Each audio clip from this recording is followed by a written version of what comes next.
اعوذ باللہ من الشیطان الرجیم بسم اللہ الرحمن الرحیم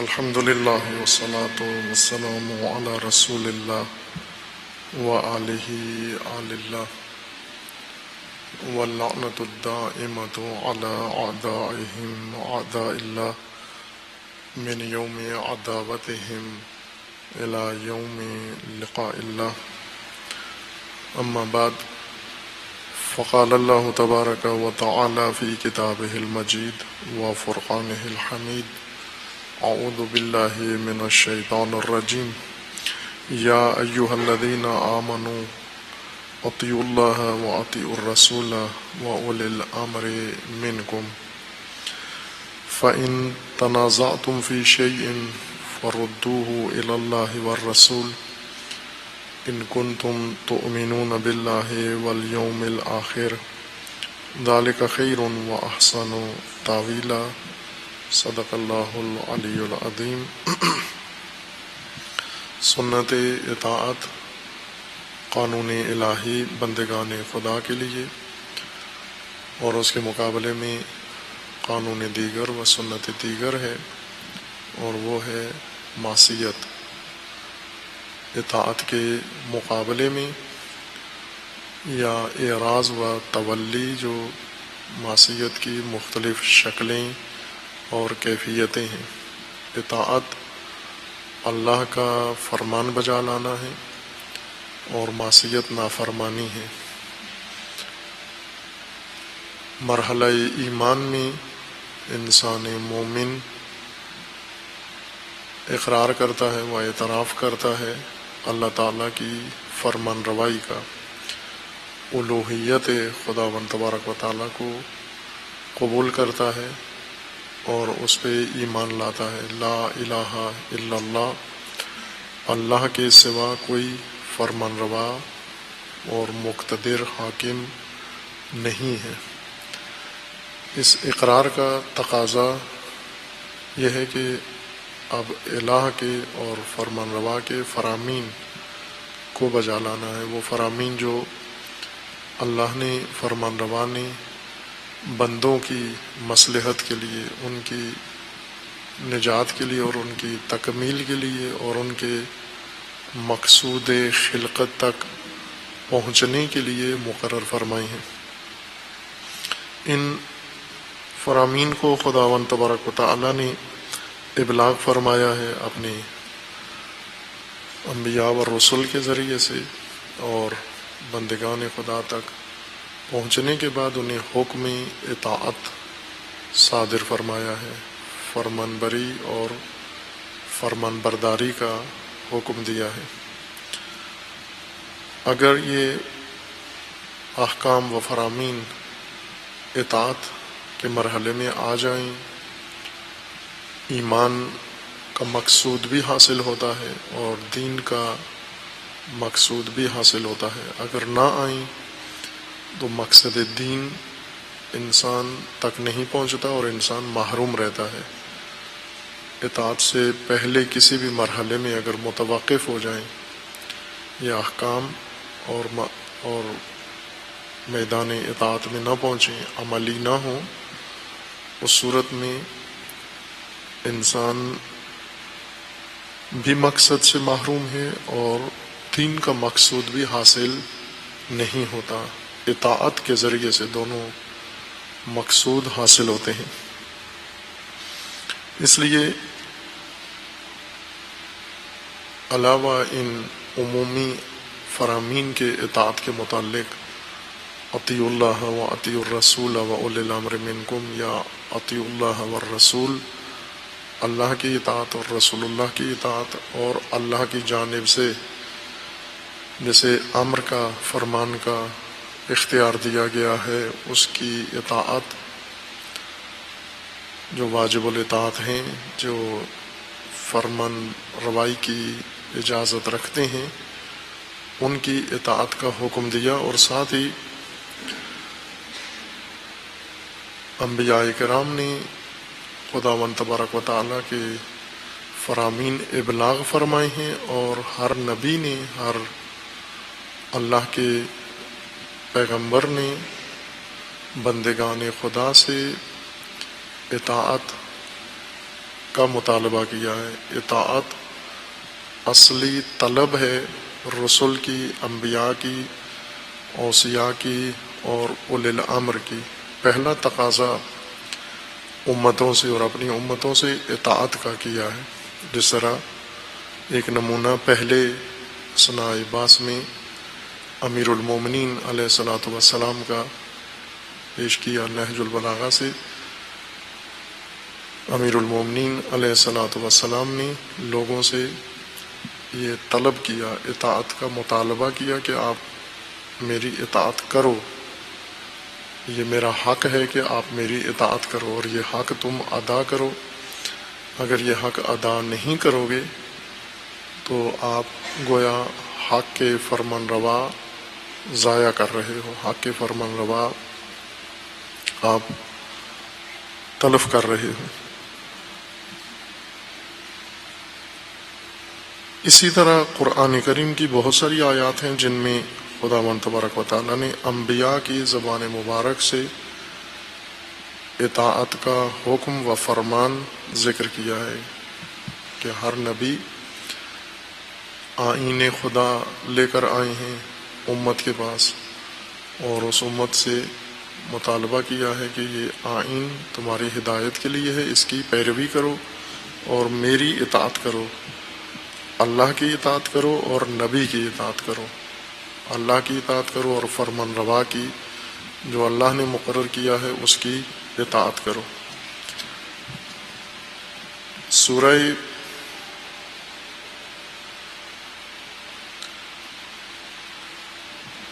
سورہ مبارکہ آل عمران میں آیا 50 میں خداوند تبارک و تعالیٰ نے اس ترتیب کے احکامات اطاعت کے بارے میں ذکر فرمائے ہیں جو انبیاء کرام کی زبان سے اور انبیاء کی اطاعت کے متعلق ہیں۔ سورہ مبارکہ آل عمران میں حضرت عیسیٰ مسیح علیہ الصلاۃ والسلام کی رسالت کا ذکر ہے، حضرت عیسیٰ کی ولادت، حضرت عیسیٰ کی بعثت اور حضرت عیسیٰ کے دنیا میں آنے سے پہلے کے جو مقدمات ہیں خداوند تبارک و تعالیٰ نے جو اہتمام فرمایا حضرت موسیٰ کی، حضرت عیسیٰ کی ولادت کا، اس کا ذکر ہے۔ اور جہاں پر اب حضرت عیسیٰ لوگوں کے سامنے آ گئے ہیں اور اپنا اللہ کا پیغام بحیثیت نبی خدا اور بحیثیت رسول خدا پیش کیا ہے، وہاں پر اس قوم سے اپنی اطاعت کا بھی مطالبہ کیا ہے۔ آیا 50 سورہ مبارکہ آل عمران میں اللہ تعالیٰ کا فرمان ہے وَمُصَدِّقًا لِمَا بَيْنَ يَدَيَّ مِنَ التَّوْرَاةِ وَلِأُحِلَّ لَكُمْ بَعْضَ الَّذِي حُرِّمَ عَلَيْكُمْ وَجِئْتُكُمْ بِآيَةٍ مِّن رَبِّكُمْ فَاتَّقُوا اللَّهَ وَأَطِيعُونِي إِنَّ اللَّهَ رَبِّي وَرَبُّكُمْ فَاعْبُدُوهُ هَذَا صِرَاطٌ مُّسْتَقِيمٌ۔ پہلے اپنا تعارف کروایا کہ میں کون ہوں، چونکہ حضرت عیسیٰ علیہ الصلاۃ والسلام جس قوم میں، جن مخاطبین میں، جس طبقے میں مبعوث ہوئے، وہ پہلے سے بہت ساری آلودگیوں میں مبتلا ہو چکے تھے۔ حضرت موسیٰ کے پیروکار تھے بنی اسرائیل، اور دین یہود، اس سے پہلے دین یہود کے معتقد تھے سب، لیکن اب دین یہود کے بعد، تورات کے بعد نئے نبی تشریف لا رہے ہیں، نیا منشور اللہ کا آیا ہے، اور نئی شریعت کے ساتھ، نئے آئین کے ساتھ خداوند تبارک و تعالیٰ کے رسول آ رہے ہیں جو پہلے سے کسی آسمانی سلسلے سے منسلک ہوں یا مذہبی سلسلے سے ان کا تعلق ہو اور انہی کے اندر اللہ کی طرف سے نیا آئین آئے، ان کے لیے بہت دشوار ہوتا ہے، خصوصاً ہر ایک کے لیے دشوار ہوتا ہے۔ علامہ اقبال کے بقول کے آئین نو سے ڈرنا، طرز کہن پہ اڑنا، منزل یہی کٹھن ہے قوموں کی زندگی میں۔ یہ بہت ہی کٹھن مرحلہ ہوتا ہے کہ آئین نو نہیں اپناتی قومیں، اور قدیمی آئین کو زیادہ مقدس سمجھتے ہیں، اسے زیادہ درست سمجھتے ہیں، آئین نو سے ڈرتے ہیں۔ یہ ایک عمومی بات ہے، ہرچند علامہ اقبال کی مراد اس نسخ شرائع میں نہیں تھی،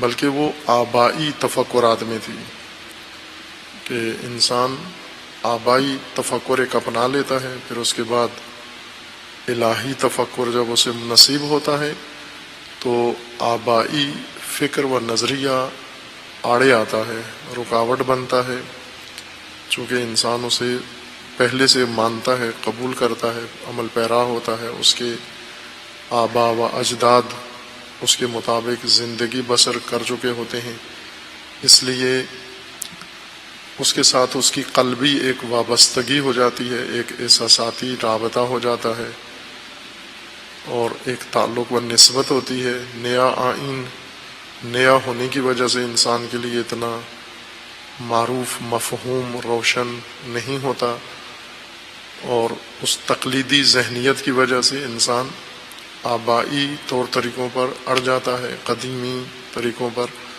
اور جو اللہ کی طرف سے ہدایت کا منشور اس کے لیے مقرر ہوا ہے اسے پیروی نہیں کرتا۔ علامہ کی مراد یہ تھی، لیکن یہ ایک عام قانون ہے کہ آئین نو کی نسبت انسان ہمیشہ دشواری محسوس کرتا ہے۔ جو بھی کوئی موروثی تاریخی طور پر شے اس کو ملتی ہے اور وہ نامعقول ہی کیوں نہ ہو، اسے نہیں چھوڑتا انسان، اور اس کے مقابلے میں اگر روشنی آئے، اندھیرا آئے، اسے قبول نہیں کرتا۔ ایک مثال اس کی سادہ سی یہ ہے کہ مثلا جو لوگ دیہاتوں میں رہتے ہیں، پیدا ہوتے ہیں، پلتے بڑھتے ہیں، اور دیہات ابھی بھی پسماندگی کی علامت ہے، بعض ممالک میں دیہات ترقی کر گئے ہیں، لیکن ہمارے ملک میں دیہات ابھی بھی پسماندگی کی علامت ہے۔ مثلا راستے نہیں ہیں، وسائل نہیں ہیں، علاج معالجے کی سہولتیں نہیں ہیں، رہنے کے لیے رہائشی سہولتیں نہیں ہیں، پانی نہیں ہے، لیکن چونکہ ایک آبائی سرزمین ہے، وہاں یہ لوگ پیدا ہوئے ہیں، وہاں عمر کا اکثر حصہ بسر کیا ہے، اس زمین و علاقے کے ساتھ ایک جذباتی احساساتی وابستگی ہو جاتی ہے۔ اب انہیں اگر شہر میں آنا پڑے اور شہر میں بہت سہولت بھی ہو، پھر بھی وہ اسی دیہات کو ترجیح دیتے ہیں، پسند کرتے ہیں کہ وہیں پہ رہیں۔ مشکل سے اس قدیمی چیز کو مشکل سے انسان چھوڑتا ہے، اور خدمت انسان کی نفسیات پر ایک تقدس کا اثر بھی رکھتی ہے۔ جو چیز پرانی ہے، قدیمی ہے، وہ مقدس بھی ہوتی ہے، اور تاریخ قرآن بھی یہی بتاتی ہے۔ قرآن کریم نے اقوام و ملل کی جو تاریخ ذکر فرمائی ہے، اس کے مطابق بھی ایسے ہی ہے کہ پہلے سے اقوام کے پاس جو کچھ تھا انبیاء کے آنے سے پہلے، اس کے ساتھ ان کی شدت سے والہانہ وابستگی تھی، اور انبیاء کے پیغام کو فوراً نہیں اپنایا، بعضوں نے ہرگز نہیں اپنایا، اور اسی موروثی آبائی سلسلے کے اوپر قائم رہے، اور اس کے تقدس کے معتقد رہے۔ اس کے بھی زیادہ پابند نہیں ہوتے، لیکن ذہنی طور پر اپنے آپ کو اس سے مربوط سمجھتے ہیں، نہ یہ کہ ہو بہو اسی کے مطابق چلتے ہیں۔ آبائی سلسلوں کے ساتھ منسلک رہ کر بھی زیادہ تر انسان اپنی خواہشات کی پیروی کرتا ہے. سب سے زیادہ اطاعت خواہش کی ہے، نفس کی. سب سے بڑا مطاع انسان کے لیے نفس انسان ہے، اور سب سے بڑا امر کرنے والا بھی نفس انسان ہے، خواہشات انسان ہے. ان خواہشات کو ترجیح دیتا ہے ہر چیز پر، الہی دین پر، آبائی دین پر، رسم و رواج پر، اور ہر ایک کی دوسرے کی خواہش پر. اپنی خواہش کو انسان ہمیشہ ترجیح دیتا ہے اور اسی کی پیروی کرتا ہے. اپنی خواہشات کے بعد آباء و اجداد کے رسم و رواج کو زیادہ اہمیت دیتا ہے. اور آباء و اجداد کے جس طرح خواہش کے خلاف کوئی بھی بات ہو اسے اچھی نہیں لگتی. انسان کی یہ نفسیاتی ایک انسان کی الجھن ہے کہ خواہش کے برخلاف اس کو کوئی بات پسند نہیں آتی. اس کی حب و بغض، اس کا انتخاب اختیار، اس کا معیار حسن و قبح اپنی ذات ہوتا ہے، اپنی خواہش ہے. اگر اس کی خواہش کے موافق ہے کوئی چیز بہت اچھی ہے، اگر اس کی خواہش کے مخالف ہے بہت بری ہے. اس نے اشیاء کو بھی تقسیم کیا ہوا ہے، ہر انسان نے اشیاء کو تقسیم کیا ہوا ہے اچھی اور بری چیزوں میں. انسانوں کو تقسیم کیا ہوا ہے اچھے اور برے انسانوں میں. وسائل کو تقسیم کیا ہوا ہے اچھے اور برے وسائل میں. اور موسموں کو تقسیم کیا ہوا ہے اچھے اور برے موسموں میں. ہر چیز کو اس نے اچھے اور برے میں تقسیم کیا ہوا ہے. اور اچھائی اور برائی کا معیار اس کی اپنی خواہش ہے. اچھے وہ ہیں جو اس کی خواہش کے ساتھ مطابقت رکھتے ہیں، برے وہ ہیں جو اس کی خواہش کے ساتھ موافقت نہیں رکھتے. یہ اس کا اپنا اندرونی پیمانہ ہے جس کے اوپر عموماً اچھائی برائی کو پرکھتا ہے. اور یہ غلط ہے یہ پیمانہ، چونکہ اچھائی برائی کے لیے خواہش کو پیمانہ نہیں بنایا گیا. اچھائی برائی کے لیے دو پیمانے ہیں. ایک عقل ہے انسان کی، وہ تشخیص دیتی ہے حسن و قبح.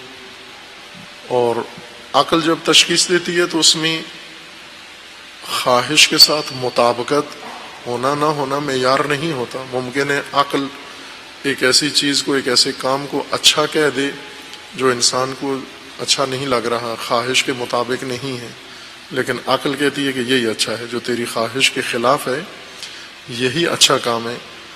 اور اس کے الٹ وہ کام جو انسان کو بہت ہی ناگوار گزرتا ہے، عقل کہتی ہے یہ گوارا ہے.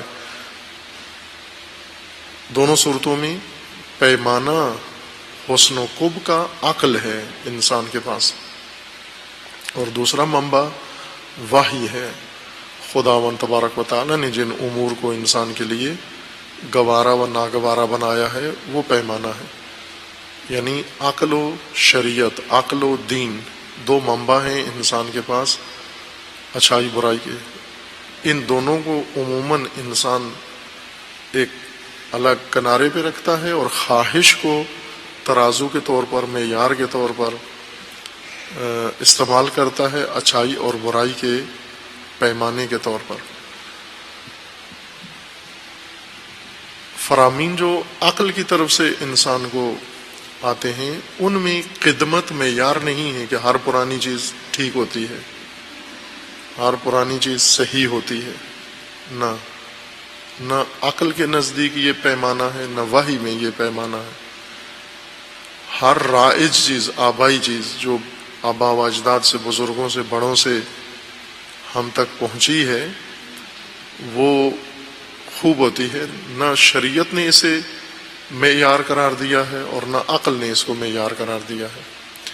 لیکن انسانی نفس میں ہے یہ چیز کہ جو آبائی ہے وہ ٹھیک ہے، وہ درست ہے، اور جو جدید ہے، جو نئی بات آئی ہے، اس کے بارے میں نفس انسان کا خاضع نہیں ہوتا.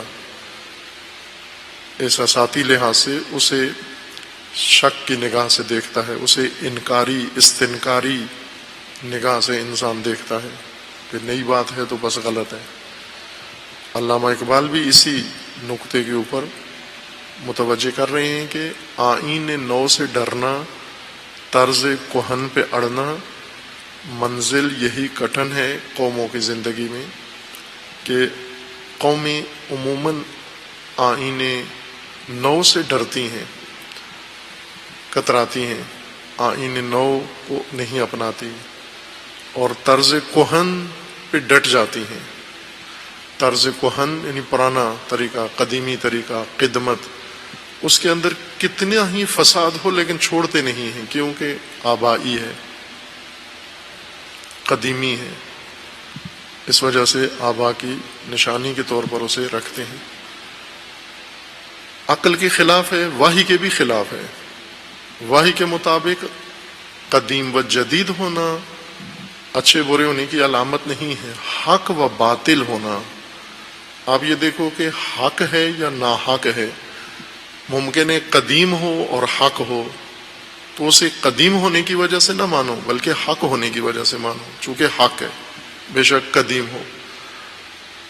جس طرح بعض لوگوں کو یہ الجھن ہے کہ وہ ہر قدیم چیز کو باطل سمجھتے ہیں، روشن فکر، سیکولر، لیبرل، یہ ہر پرانی چیز کو باطل سمجھتے ہیں۔ جو کچھ قدیمی ہے وہ سب منسوخ ہونا چاہیے، وہ سب ختم ہونا چاہیے۔ کیوں؟ چونکہ پرانا ہے اور پرانی ہر چیز غلط ہے۔ یہ بھی جہالت ہے، اور اس کے مقابلے میں یہ تجدد ہے کہ وہ جدت کو حق سمجھتے ہیں۔ جدت درست ہے، قدمت مساوی و فساد ہے۔ یہ لبرلزم کا فتویٰ ہے، سیکولرزم کا فتویٰ ہے، متجددین کا یہ فتویٰ ہے، اور ان کے بالکل الٹ متحجرین ہیں۔ متحجرین یعنی قدامت پرست، یہ تجدد پرست ہیں، وہ قدامت پرست ہیں۔ یہ جدت پسند ہیں، وہ قدامت پسند ہیں۔ قدامت پرست و قدامت پسند، ان کا یہ فتویٰ ہے کہ نئی ہر چیز بدعت ہے، وہ باطل ہے۔ نئی چیز ہے ہی بدعت ہے، جو کہ نئی ہے، بدعت کہتے ہی نئی چیز کو، اور جو پرانی ہے وہ ٹھیک ہے، وہ درست ہے۔ سلفیت اسی وجہ سے اسی کا ایک رخ ہے، یعنی کہ جو اسلاف ہیں وہ درست ہیں، اور جو اخلاف ہیں وہ جتنے آتے جاتے ہیں غلط ہوتے جا رہے ہیں۔ اخلاف یعنی بعد والی نسلیں، اسلاف پرانی نسلیں، پہلی نسلیں درست ہیں اور اخلاف بعد والی نسلیں ساری غلط ہیں۔ یہ اسی ذہنیت کا نتیجہ ہے سلفیت، کہ پرانی ہر چیز درست ہے اور نئی ہر چیز باطل۔ بس دو مکتب ہیں، تجدد و تحجر، جدت پسندی اور قدامت پرستی۔ دونوں درست نہیں ہیں، دونوں موزوں و متوازن و متعادل نظریے نہیں ہیں، اور نہ متعادل رویے ہیں۔ نظریے بھی ہیں، رویے بھی ہیں، بیشتر رویے ہیں۔ یہ نظریے کم ہوتے ہیں، رویے زیادہ ہوتے ہیں۔ یعنی انسان ذہنی طور پر اعتقاد رکھے بغیر عملاً کسی چیز کا پابند ہو جائے، اسے رویہ کہتے ہیں، یہ نظریہ نہیں ہوتا۔ یہ دو رویے ہیں، تجدد پسندی اور قدامت پسندی، اور دین کی نقطۂ نگاہ سے، وحی کے نقطۂ نگاہ سے اور عقل کی نقطۂ نگاہ سے دونوں غیر متعادل ہیں، چونکہ نہ قدامت حسن کی علامت ہے اور نہ قدامت فساد و قب کی علامت ہے۔ اسی طرح نہ جدت مساوی و حسن ہے اور نہ جدت مساوی و قباحت ہے، بلکہ پیمانہ و ترازو حق ہونا ہے۔ ممکن ہے کوئی چیز قدیم ہو اور حق ہو، اور ممکن ہے کوئی چیز جدید ہو اور حق ہو، ممکن ہے کوئی چیز پرانی ہو، قدیم ہو، آبائی ہو اور غلط ہو، باطل ہو، اور ممکن ہے کوئی چیز نئی ہو، جدید ہو اور باطل ہو۔ بس اصل جو ترازو ہے وہ حق اور باطل کا ہے، نہ کہ قدمت و جدت کا، اور نہ قدامت اور تجدد، تحجر و تجدد ہے۔ بنی اسرائیل بھی اسی قانون کے تحت، کہ پہلے سے وہ حضرت موسیٰ کے دین پر تھے، تورات کے دین پر تھے، یہودیت کے دین پر تھے، اور چونکہ آبائی ہے، پہلے سے چلا آ رہا ہے، یہ درست ہے۔ اور حضرت عیسیٰ مسیح نئی کتاب لے کر آئے ہیں، اللہ کی انجیل لے کر آئے ہیں، اور بے حیثیت رہبر و نبی آئے ہیں، انہیں ماننے کے لیے تیار نہیں ہوئے یہود، اور دشمنی اختیار کی، اور انتہا کی دشمنی حضرت عیسیٰ کے ساتھ، حضرت عیسیٰ کی والدہ کے ساتھ اور حضرت عیسیٰ کے پیروکاروں کے ساتھ انتہا کی دشمنی کی ہے انہوں نے، اور ابھی تک ہے ان کی دشمنی باقی و برقرار ہے یہود کے ساتھ، یہود کی نصرانیت کے ساتھ، آپس میں ان میں یہی اختلاف ہے، وہ انہیں باطل سمجھتے ہیں، یہ انہیں باطل سمجھتے ہیں۔ ایسے ماحول میں حضرت عیسیٰ مسیح علیہ الصلاۃ والسلام مبعوث ہوئے، اور اس قوم کے اندر جو متعدد آفات کا شکار ہو گئی تھی اور تحریفات کا شکار ہو گئی تھی، جس کا دین مسخ ہو چکا تھا، جس کا دین مکمل طور پر بدل گیا تھا، جس کے اندر قدریں مکمل طور پر تبدیل ہو گئی تھیں اور الہی دین کی شکل کسی اور طرز پر بن گئی تھی، جس کے اندر دین فروش ہیبر پیدا ہو گئے تھے، راہب پیدا ہو گئے تھے، اس انحراف کے ماحول میں اس قوم کے اندر اب نئے نبی اللہ کی طرف سے مبعوث ہوتے ہیں کہ ذہنی طور پر وہ معاشرہ نبی کو قبول کرنے کے لیے تیار نہیں ہے، دینی طور پر بھی تیار نہیں ہے۔ ایسے سخت ماحول میں، کٹھن ماحول میں، دشوار ماحول میں حضرت عیسیٰ کی بعثت ہوتی ہے، لیکن اللہ کی طرف سے جو اہتمام ہے نئے مبعوث نبی کے لیے وہ بہت عمدہ ہے۔ ولادت حضرت عیسیٰ مسیح معمول سے ہٹ کر ہے، معجزاتی ولادت ہے، اور اس کے بعد جو معجزے حضرت عیسیٰ علیہ السلام کو اللہ تعالیٰ نے عطا فرمائے وہ سب اسی ماحول کے اوپر اثر انداز ہونے کے لیے خداوند تبارک و تعالیٰ نے مقرر فرمائے ہیں۔ ان میں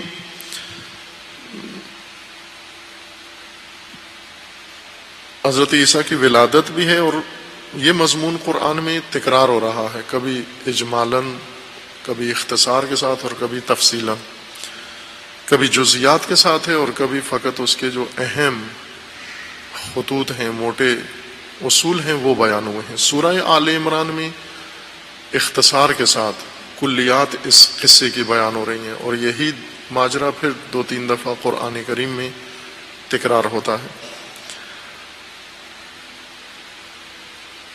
حضرت مریم کو اللہ کی طرف سے بشارت ملتی ہے حضرت عیسیٰ کی۔ پہلے خود حضرت مریم منتخب ہوتی ہیں، اس سے پہلے کہ عیسیٰ میدان میں آئیں اور انقلاب الہی کا آغاز کریں۔ اس انقلابی شخصیت کی ولادت ہوتی ہے اور ماں سے سلسلہ آغاز ہوتا ہے، ایک خاتون سے ماجرا شروع ہوتا ہے۔ یہودیت کے اندر، اس تحریف شدہ دین کے اندر اس کی کایا پلٹنے کے لیے ایک خاتون سے اللہ نے یہ تحریک شروع فرمائی۔ وَإِذْ قَالَتِ الْمَلَائِكَةُ يَا مَرْيَمُ إِنَّ اللَّهَ اصْطَفَاكِ وَطَهَّرَكِ وَاصْطَفَاكِ عَلَى النِّسَاءِ الْعَالَمِينَ۔ اللہ نے اپنے فرشتے بھیجے ملائکہ حضرت مریم پر۔ مریم نہ نبی ہیں، نہ رسول ہیں، نہ کتاب اتری ہے، لیکن فرشتہ اترتا ہے۔ یہ بات قرآن کی صراحت ہے کہ وہ ہستیاں جنہیں اللہ نے چن لیا ہے، اللہ کے جو منتخب ہستیاں ہیں، وہ نبی اور رسول کے اندر منحصر نہیں ہیں۔ رسول بھی منتخب و برگزیدہ ہیں، انبیاء بھی منتخب و برگزیدہ ہیں، اور ان کے علاوہ بھی ہستیاں ہیں جو مقام نبوت اور رسالت نہیں رکھتی لیکن برگزیدہ ہیں، جس کے اوپر یہ آیہ کریمہ گواہ ہے کہ حضرت مریم نہ نبی ہیں نہ رسول ہیں اور برگزیدہ خداوند تبارک و تعالی ہیں۔ اور ملائکہ اترتے ہیں، ملائکہ اللہ کی طرف سے اترتے ہیں، کسی واسطے کے ذریعے نہیں اترتے، خود اللہ کی جانب سے بلا واسطہ مریم پر اترتے ہیں، مریم کے لیے اترتے ہیں۔ نہ یہ کہ کسی واسطے سے مریم کے ساتھ آ کے تعلق ملائکہ کا ہوتا ہے، بیچ میں کوئی مرد یا بیچ میں کوئی نبی یا بیچ میں کوئی اور برگزیدہ ہستی واسطہ بنتی ہے، بلکہ فرشتہ بلا واسطہ خود حضرت مریم کے اوپر اترتا ہے۔ وَإِذْ قَالَتِ الْمَلَائِكَةُ يَا مَرْيَمُ إِنَّ اللَّهَ اصْطَفَاكِ وَطَهَّرَكِ وَاصْطَفَاكِ عَلَى نِسَاءِ الْعَالَمِينَ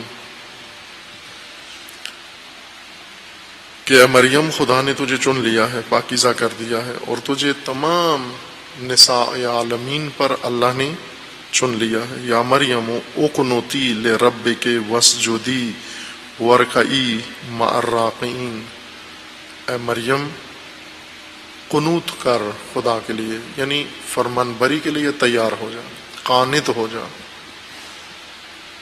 اطاعت خدا کے لیے تیار ہو جا۔ قنوت آمادہ ہونا اطاعت کے لیے، فرمان برداری کے لیے۔ اطاعت فرمان برداری ہے، قنوت آمادگی ہے فرمان بری کے لیے، تیاری ہے۔ یا مریم اقنتی لربک واسجدی وارکعی مع الراکعین ذالک من انباء الغیب نوحیہ الیک وما کنت لدیہم اذ یلقون اقلامہم ایہم یکفل مریم وما کنت لدیہم اذ یختصمون۔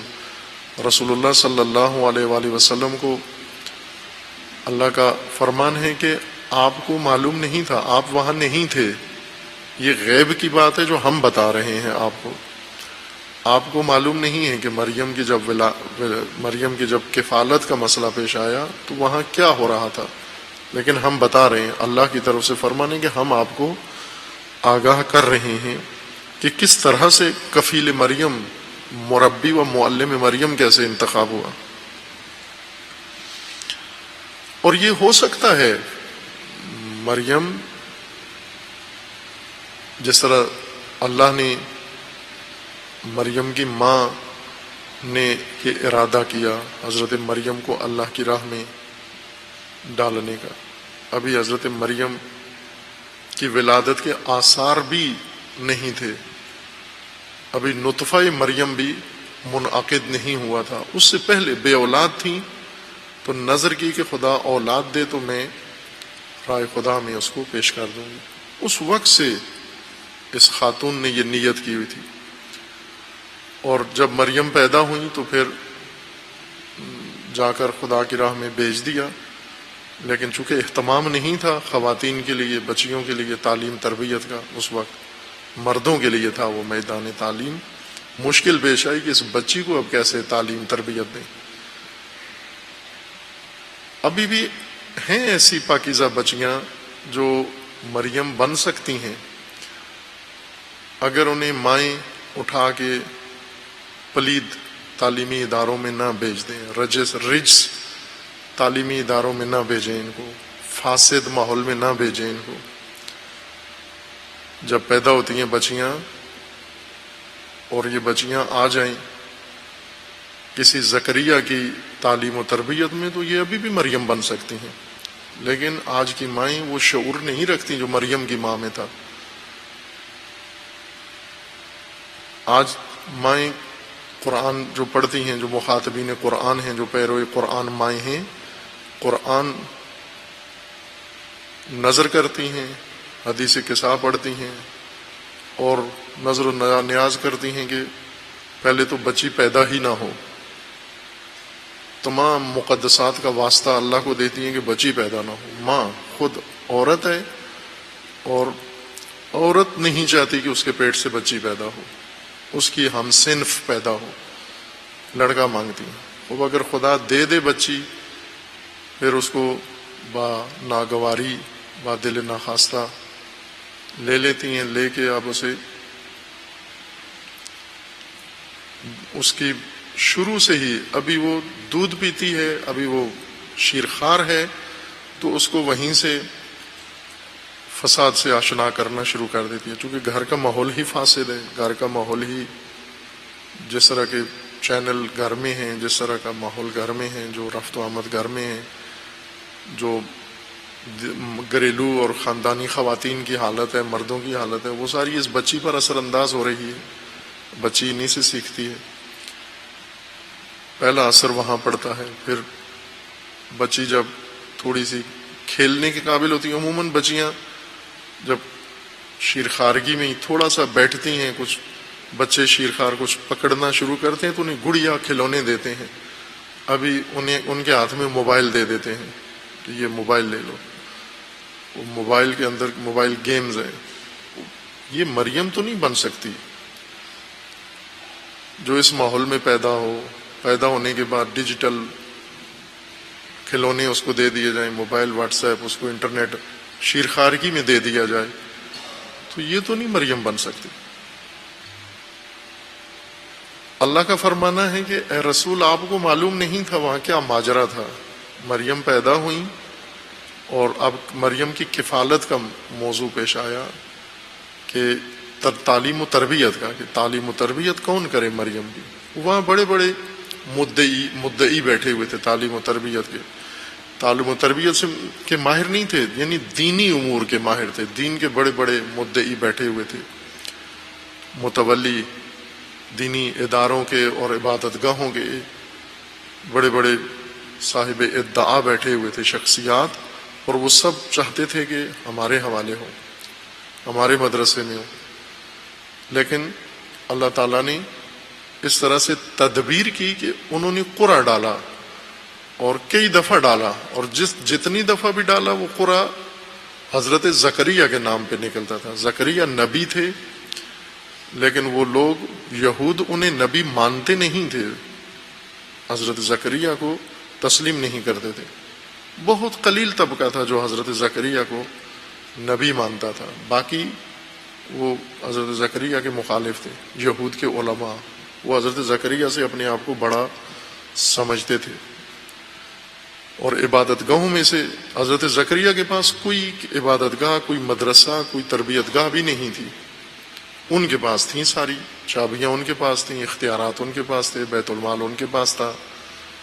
اب ایسے میں قرعہ ڈالا، بار بار ڈالا، تو حضرت زکریا کے نام نکلا. لہذا جناب مریم کی تعلیم و تربیت کی ذمہ داری حضرت زکریا کے سپرد ہو گئی. ذالک من انباء الغیب نوحیہ الیک وما کنت لدیہم اذ یلقون اقلامہم ایہم یکفل مریم.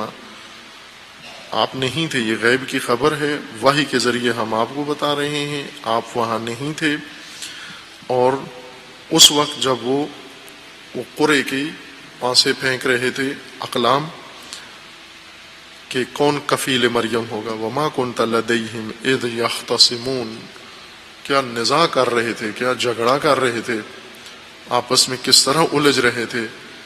اور جب بھی زکریا کے نام نکلتا تو کہتے تھے نہیں، دوبارہ ڈالو. کئی دفعہ تکرار کیا، اور ہر دفعہ قرآن حضرت زکریا کے نام نکلا. اذ قالت الملائکۃ یا مریم ان اللہ یبشرک. یہ مریم کی تربیت کی بات ہو رہی ہے، ابھی ماں کی تربیت کی بات ہو رہی ہے. نبی پیدا ہونے کے لیے، رہبر پیدا ہونے کے لیے ماں سے آغاز ہوا. یہ ماں کی تعلیم و تربیت پہ جھگڑا ہو رہا تھا. یہ ماں کے لیے اہتمام ہو رہا تھا کہ جس کے بطن سے عیسیٰ نے پیدا ہونا تھا. اب مریم جب آ گئیں زیر تربیت حضرت زکریا، اور اللہ تعالیٰ نے چن لیا اور اس مقام پہ پہنچیں، اب حضرت مریم کو بشارت ہوئی کہ آپ کو خدا نے فرزند عطا کرنا ہے. اذ قالت الملائکۃ یا مریم ان اللہ یبشرک بکلمۃ منہ اسمہ المسیح عیسی ابن مریم وجیہا فی الدنیا والآخرہ ومن المقربین. اے مریم، ایک بے نظیر فرزند وجیہ فی الدنیا والآخرہ آپ کو عطا ہونے والا ہے.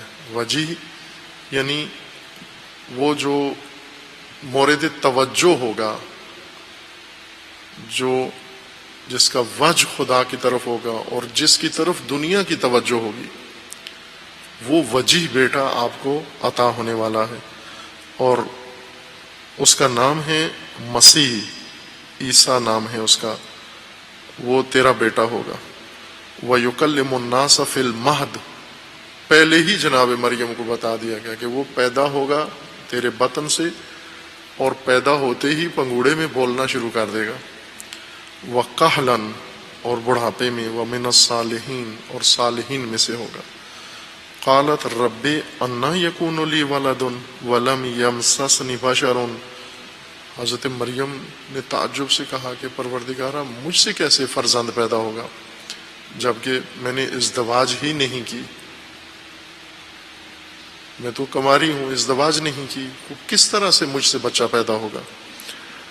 قال کذالک اللہ یخلق ما یشاء، خداوند نے فرمایا کہ ایسا ہی ہے، تو نے ازدواج نہیں کی، کسی بشر نے تجھے مس نہیں کیا، لیکن تجھ سے ہی مسیح پیدا ہوگا، کیونکہ مسیح بچہ شوہر و ماں سے پیدا ہوتا ہے، لیکن شوہر و ماں میاں اور بیوی خالق نہیں ہوتے، بچہ خالق نے پیدا کرنا ہوتا ہے، وہ میاں بیوی کو بھی وہی بچہ دیتا ہے، وہ خالق ہے، وہ خلقت کا اس نے وہی نظام اس نے بنایا ہے، اور بغیر باپ کے بھی خالق وہی ہے، باپ کے ذریعے خلق کرے تو بھی وہ خالق ہے، اور باپ کے بغیر خلق کرے تو بھی وہی خالق ہے، خالق نے دینا ہے تجھے۔ اللہ یخلق ما یشاء اذ قضى امرا فانما يقول له کن فیکون، اور اللہ جس امر کا ارادہ کرے اسے کہے کن، وہ ہو جاتی ہے وہ چیز۔ وَيُعَلِّمُهُمُ الْكِتَابَ وَالْحِكْمَةَ وَالتَّوْرَاةَ وَالْإِنْجِيلَ، اور خدا اس تیرے فرزند کو، مسیح کو تعلیم دے گا کتاب کی، حکمت کی اور تورات و انجیل، یہ تعلیم دے گا۔ وَرَسُولًا إِلَى بَنِي اسرائیل، اور خدا تیرے فرزند کو بنی اسرائیل کا رسول و نبی و رہبر و پیشوا بنائے گا۔ اور پھر اس کے بعد حضرت مسیح کی زبان سے شروع ہو جاتا ہے قصہ، انی قد جئتکم، یعنی وہ آئے گا بنی اسرائیل کی طرف رسول بن کر اور یہ کہے گا اے بنی اسرائیل میں تمہارے پاس آیا ہوں بآیۃ من ربکم، اللہ کی نشانی لے کر، اور وہ یہ ہے کہ انی اخلق لکم من الطیر کہیئۃ الطیر فانفخ فیہ، معذرت، انی اخلق لکم من الطین کہیئۃ الطیر فانفخ فیہ فیکون طیرا باذن اللہ، ایک کام میں یہ کرتا ہوں کہ تمہارے سامنے مٹی سے، گارے سے پرندے کی شکل بناؤں گا، اور پھر میں اس میں پھونکوں گا، نفخ کروں گا، اور وہ واقعاً پرندہ بن جائے گا۔ تمہارے سامنے پرندے کی شکل بناؤں گا مٹی سے، اور پھر وہ ایک پھونک سے وہ پرندہ بن جائے گا، باذن اللہ، اللہ کے اذن سے۔ وَأُبْرِئُ الْأَكْمَحَ وَالْأَبْرَصَ، اور میں شفا دوں گا مبروس کو اور مکمہ کو، یعنی جو بیمار ہیں، ایسے پیدائشی بیمار، کوڑ کی بیماری میں مبتلا ہیں اور برس کی بیماری میں مبتلا ہیں، میں انہیں شفا دوں گا۔ برس، مبروس، جن کے یہ جلد میں داغ پڑ جاتے ہیں، سفید داغ پڑ جاتے ہیں، جس کا کوئی علاج نہیں ہے، آج بھی کوئی علاج نہیں ہے۔ حضرت عیسیٰ کا معجزہ تھا اس بیماری کا علاج، اور اسی طرح اکمہ کا علاج کروں گا، یعنی جو کوڑ کی بیماری میں ہے کہ وہ بھی لا علاج ہے۔ اگر کسی کو یہ بیماری شروع ہو جائے جس میں گوشت گلنا، جسم کا گوشت گلنا، ہاتھ پاؤں گلنا شروع ہو جاتے ہیں، اعضاء انسان کے گل گل کے گر جاتے ہیں، یہ اگر کسی کو بیماری لگ جائے، یہ لا علاج بیماری، اس کا بھی میں علاج کرتا ہوں۔ وَأُحْيِي الْمَوْتَى بِإِذْنِ اللَّهِ، اور اللہ کے اذن سے میں مردے کو بھی زندہ کرتا ہوں۔ یہ نشانیاں ہیں میری۔ ان فی ذلک لآیۃ لکم ان کنتم مؤمنین،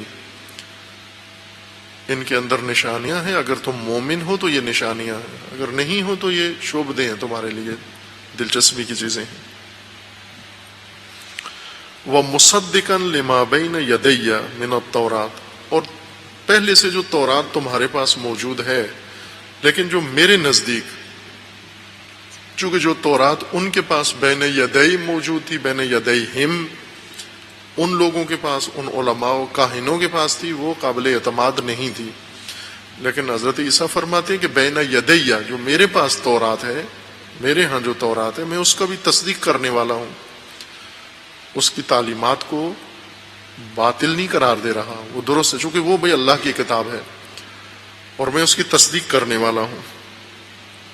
وَلِأُحِلَّ لَكُمْ بَعْضَ الَّذِي حُرِّمَ عَلَيْكُمْ، اور جو کچھ پہلے سے اللہ نے تم پر حرام قرار دیا ہوا تھا اب میں اسے حلال قرار دوں گا، یعنی مجھے جو اللہ نے آئین دیا ہے اس میں وہ محرمات حلال ہو گئے ہیں۔ بنی اسرائیل کے لیے بہت ساری چیزیں حرام تھیں، یہی حلال جانور جو ابھی حلال ہیں یہ بنی اسرائیل کے لیے حرام قرار دیے گئے تھے کہ یہ نہیں کھا سکتے ہو، یہ گوشت نہیں کھا سکتے، چربی نہیں کھا سکتے، یا مثلا فلاں اونٹ نہیں کھا سکتے، یہ حرام تھے ان کے لیے، ان کی اپنی حرکات کی وجہ سے، ان کے نافرمانیوں کی وجہ سے بہت ساری چیزیں جو حلال تھیں ان کے لیے ممنوع قرار دی گئیں۔ حضرت عیسیٰ نے فرمایا کہ وہ مجھے جو اللہ نے آئین دیا ہے اس کے اندر وہ حلال ہو گئی ہیں۔ وَجِئْتُكُمْ بِآیَةٍ مِّن رَبِّكُمْ، اور میں معجزہ لے کر، نشانی لے کر تمہارے رب کی طرف سے تمہارے اندر اور تمہارے درمیان آیا ہوں۔ فَاتَّقُوا اللَّهَ، بس تقوی خدا اختیار کرو اور بچاؤ اپنے آپ کو، محفوظ کرو اللہ کی خاطر، اور اللہ کے تدبیر کے ذریعے سے اپنے آپ کو بچاؤ، تقوی اختیار کرو۔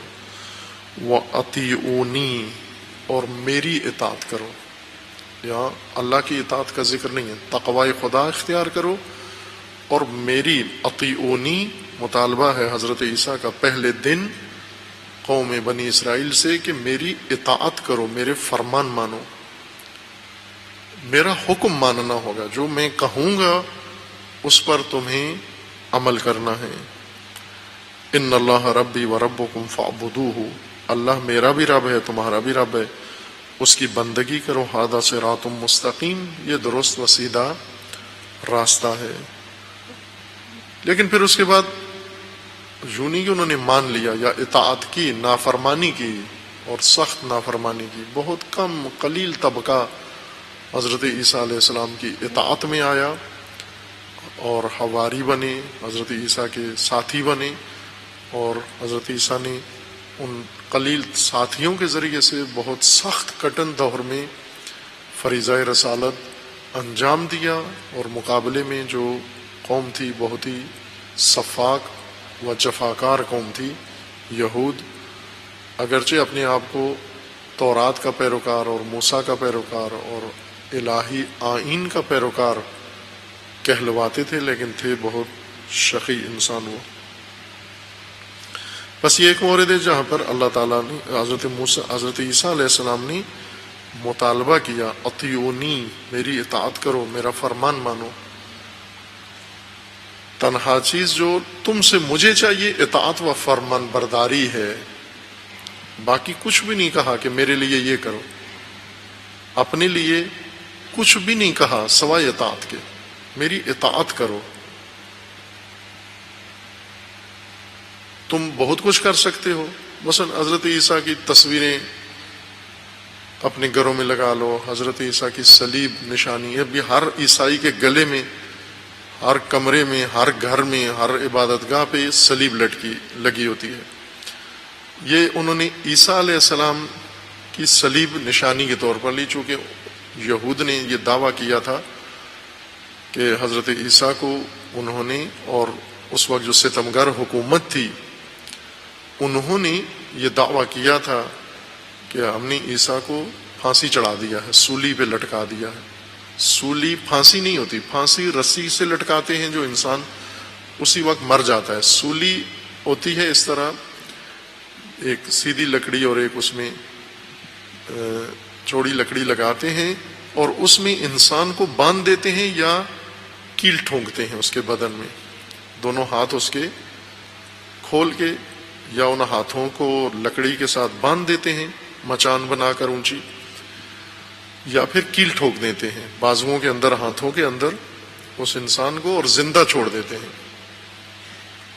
زندہ انسان اس صلیب کے ساتھ باندھ دیتے ہیں، اور وہ وہیں پہ نہ اسے کوئی دے کچھ نہیں سکتا، کھانے پینے کے لیے کوئی جا نہیں سکتا، وہ اسی طرح مر جائے تڑپ تڑپ کے بھوک پیاس سے، یا پھر پرندے آ کے اس کو نوچ لیں، جس طرح حضرت یوسف علیہ السلام نے جس قیدی کو بتایا تھا، اس نے خواب دیکھی تھی اور اس کو حضرت یوسف نے بتایا کہ تجھے صلیب پہ لٹکایا جائے گا، سولی چڑھایا جائے گا اور پرندے تجھے نوچ نوچ کے کھا جائیں گے، تیری کھوپڑی سے شروع کریں گے کھانا تیرا جسا اور سارا گوشت تیرا پرندے کھا جائیں گے۔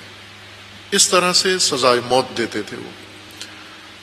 حضرت عیسیٰ کو اپنے گمان میں انہوں نے اس طرح سے سولی پہ لٹکا دیا۔ یہود کا بھی یہی اعتقاد ہے کہ حضرت عیسیٰ سولی پہ چڑھ گئے، اور عیسائیوں کا بعض کا یہ اعتقاد ہے حضرت عیسیٰ سولی پہ، اسی صلیب پہ وہیں شہادت ہو گئی ان کی، اور وہ جو حکمران تھے طاغوت، اس کا بھی یہ گمان تھا اس کے سپاہیوں کا کہ ہم نے، چونکہ واقعاً ایک شخص کو انہوں نے سولی پہ لٹکایا جو ہو بہو شبیہ عیسیٰ تھا۔ قرآن نے بھی فرمایا کہ وہ شبیہ کو لٹکایا انہوں نے، اور انہی مجرموں میں سے ایک کی شکل عیسیٰ جیسی ہو گئی، اور اسی کو پکڑ کے انہوں نے لٹکا دیا، اور حضرت عیسیٰ کو اللہ نے اٹھا لیا زندہ۔ قرآن کے مطابق عیسیٰ مسیح صلیب پہ نہیں چڑھے، نہیں لٹکائے گئے، وہ اٹھا لیا انہیں، اللہ نے اپنے پاس اٹھا لیا، اور ابھی زندہ ہیں، حی ہیں، باحیات ہیں، اور قیامت سے پہلے دوبارہ ظہور کریں گے، خصوصاً حکومت امام عصر، حکومت امام مہدی علیہ الصلاۃ والسلام میں آئیں گے اور اقتدا کریں گے امام مہدی علیہ السلام کی، دینی روایات کے اندر موجود ہے۔ لیکن عیسائیوں کے نزدیک شہید ہو گئے سولی کے اوپر، اور شہادت کا مطلب یہ ہے کہ امت کے گناہوں کا کفارہ ہو گئے۔ عیسائیوں کا یہ اعتقاد ہے کہ ایک شخصیت نے ہمیں سختی میں ڈالا اور ایک نے سختیوں سے نکال دیا۔ عیسائی یہ سوچتے ہیں کہ حضرت آدم کی وجہ سے ساری مشکلات شروع ہوئی ہیں، وہ جو دانہ کھایا انہوں نے، ہم نہیں ہیں، یعنی اولاد آدم کا کوئی قصور نہیں ہے، وہ سارا قصور آدم کے گلے میں ڈالتے ہیں۔ کہ بعض جو اسرائیلیات سے متاثر ہیں مسلمان بھی، اور مطالعہ کم ہے اور صرف عقیدت ہے، وہ اس طرح کے افکار وہ بھی رکھتے ہیں کہ جرم آدم نے کیا ہے اور سزا بیٹوں کو۔ آدم نے، اس کو بڑا عارفانہ کلام سمجھتے ہیں، یہ شاعری یہ عارفانہ ترین کلام سمجھا جاتا ہے کہ جرم آدم نے کیا، سزا بچوں کو، بیٹوں کو، اولاد کو۔ یہ اللہ کے سامنے ایک قسم کا شکوہ کر رہے ہیں، جس طرح علامہ اقبال نے خدا کی بارگاہ میں شکوہ کیا، یہ عارف نما بھی اس طرح شکوہ کرتے ہیں۔ عیسائیت کا یہ اعتقاد ہے کہ ایک ہی گناہ ہوا بشر سے، ایک ہی ہوا، اس کے بعد کچھ بھی نہیں ہوا، اور وہ آدم نے کیا، اور اس گناہ کو بچے آدم کی اولاد بھگت رہے تھے تاکہ کہ عیسیٰ پیدا ہو گئے، اور عیسیٰ نے پیدا ہو کر اس گناہ کے اثر سے بھی اولاد آدم کو بچا لیا، اور سولی چڑھ کے باقی سب کو آزادی دے دی، باقی سب کو نجات دے دی۔ یہ ان کا اعتقاد ہے۔ اس لیے صلیب بہت مقدس ہے ان کے یہاں، نشانی ہے صلیب۔ صلیب سب سے مقدس چیز ہے، معجزہ ہوتا ہے۔ جس گھر میں صلیب ہو وہاں برکت ہوتی ہے، جس گھر میں صلیب پڑی ہوئی ہو وہاں رزق آتا ہے، وہاں بیماری نہیں آتی، وہاں چور نہیں آتے۔ اگرچہ چوریاں ہوتی ہیں، صلیب بھی اٹھا کے لے جاتے ہیں، چونکہ صلیب مہنگی بناتے ہیں، سونے کی بناتے ہیں، اکثر چوری جو صلیب ہی کی ہوتی ہے۔ جس طرح انگوٹھی خریدتے ہیں چوری سے بچنے کے لیے، اور چور انگوٹھی ہی اٹھا کے لے جاتا ہے، پھر ڈھونڈتا رہتا ہے آدمی انگوٹھی کہاں گئی، اس طرح وہ صلیب کا سہارا لیتے ہیں۔ اور ان کے بقول کہ یہ امت کے گناہوں کا کفارہ ہے، اب امت آزاد ہے، امت کا نہ حساب ہوگا نہ کتاب ہوگا، جو ہونا تھا غلطی کسی اور نے کی، سزا ہمیں مل رہی تھی، وہ حضرت عیسیٰ نے چھڑا دیا ہمیں۔ اس طرح کام جس طرح ہوتا ہے نا، آدمی کسی غلط کیس میں پھنس جاتا ہے، ایک آدمی غلط کیس میں پھنسا دیتا ہے، دوسرا کوئی نیک آدمی آتا ہے وہ چھڑا دیتا ہے۔ وہ کہتے ہیں یہ ہوا ہے ہمارے ساتھ. تو اب ہمارا کام، اس لیے عیسائی اطاعت نہیں کرتے، انجیل و تورات وہ کسی پر عمل نہیں کرتے، فقط تقدیس کرتے ہیں عیسیٰ کی، مریم کی، اور انہیں نعوذ باللہ خدا کا بیٹا کہتے ہیں، ان کے اندر حلول کے قائل ہیں، اور فقط ان کی تقدیس کرتے ہیں. جبکہ خود حضرت عیسیٰ کیا کہہ رہے ہیں کہ اطاعت کرو میری، فرمان مانو میرا، میری صلیب تمہیں کچھ نہیں دے گی، میرا فرمان تمہیں بچائے گا، چونکہ میرا فرمان اللہ کا فرمان ہے. فاتقوا اللہ واطیعونی، میری اطاعت کرو. باقی آپ جو کچھ کر رہے ہو حضرت عیسیٰ کے لیے نام پر، حضرت عیسیٰ کے نام پہ جو کچھ کر رہے ہو وہ فائدہ نہیں دے گا، اطاعت فائدہ دے گی. چونکہ مجھے اللہ نے اولی الامر بنایا ہے، رسول بنایا ہے، امام و پیشوا بنایا ہے، میں انجیل لے کر آیا ہوں، آئین لے کر آیا ہوں، فرامین لے کر آیا ہوں، فرمان روا بن کر آیا ہوں، بس فرمان برداری کرو، فرمان بری کرو.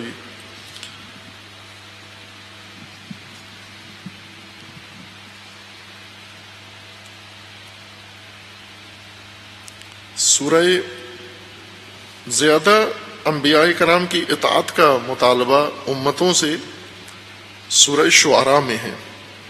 نام اس کا سورہ شعراء ہے سورہ انبیاء. شعراء اس وجہ سے ہے کہ آخر میں انبیاء کے مقابلے میں شعراء کو پیش کیا گیا ہے، اور فرمایا ہے کہ شعراء کہاں چلے جاتے ہیں، شعراء امتوں کو کدھر لے جاتے ہیں. اس وجہ سے اس آخری تذکرے کی وجہ سے سورہ کا نام ہی سورہ شعراء پڑ گیا ہے.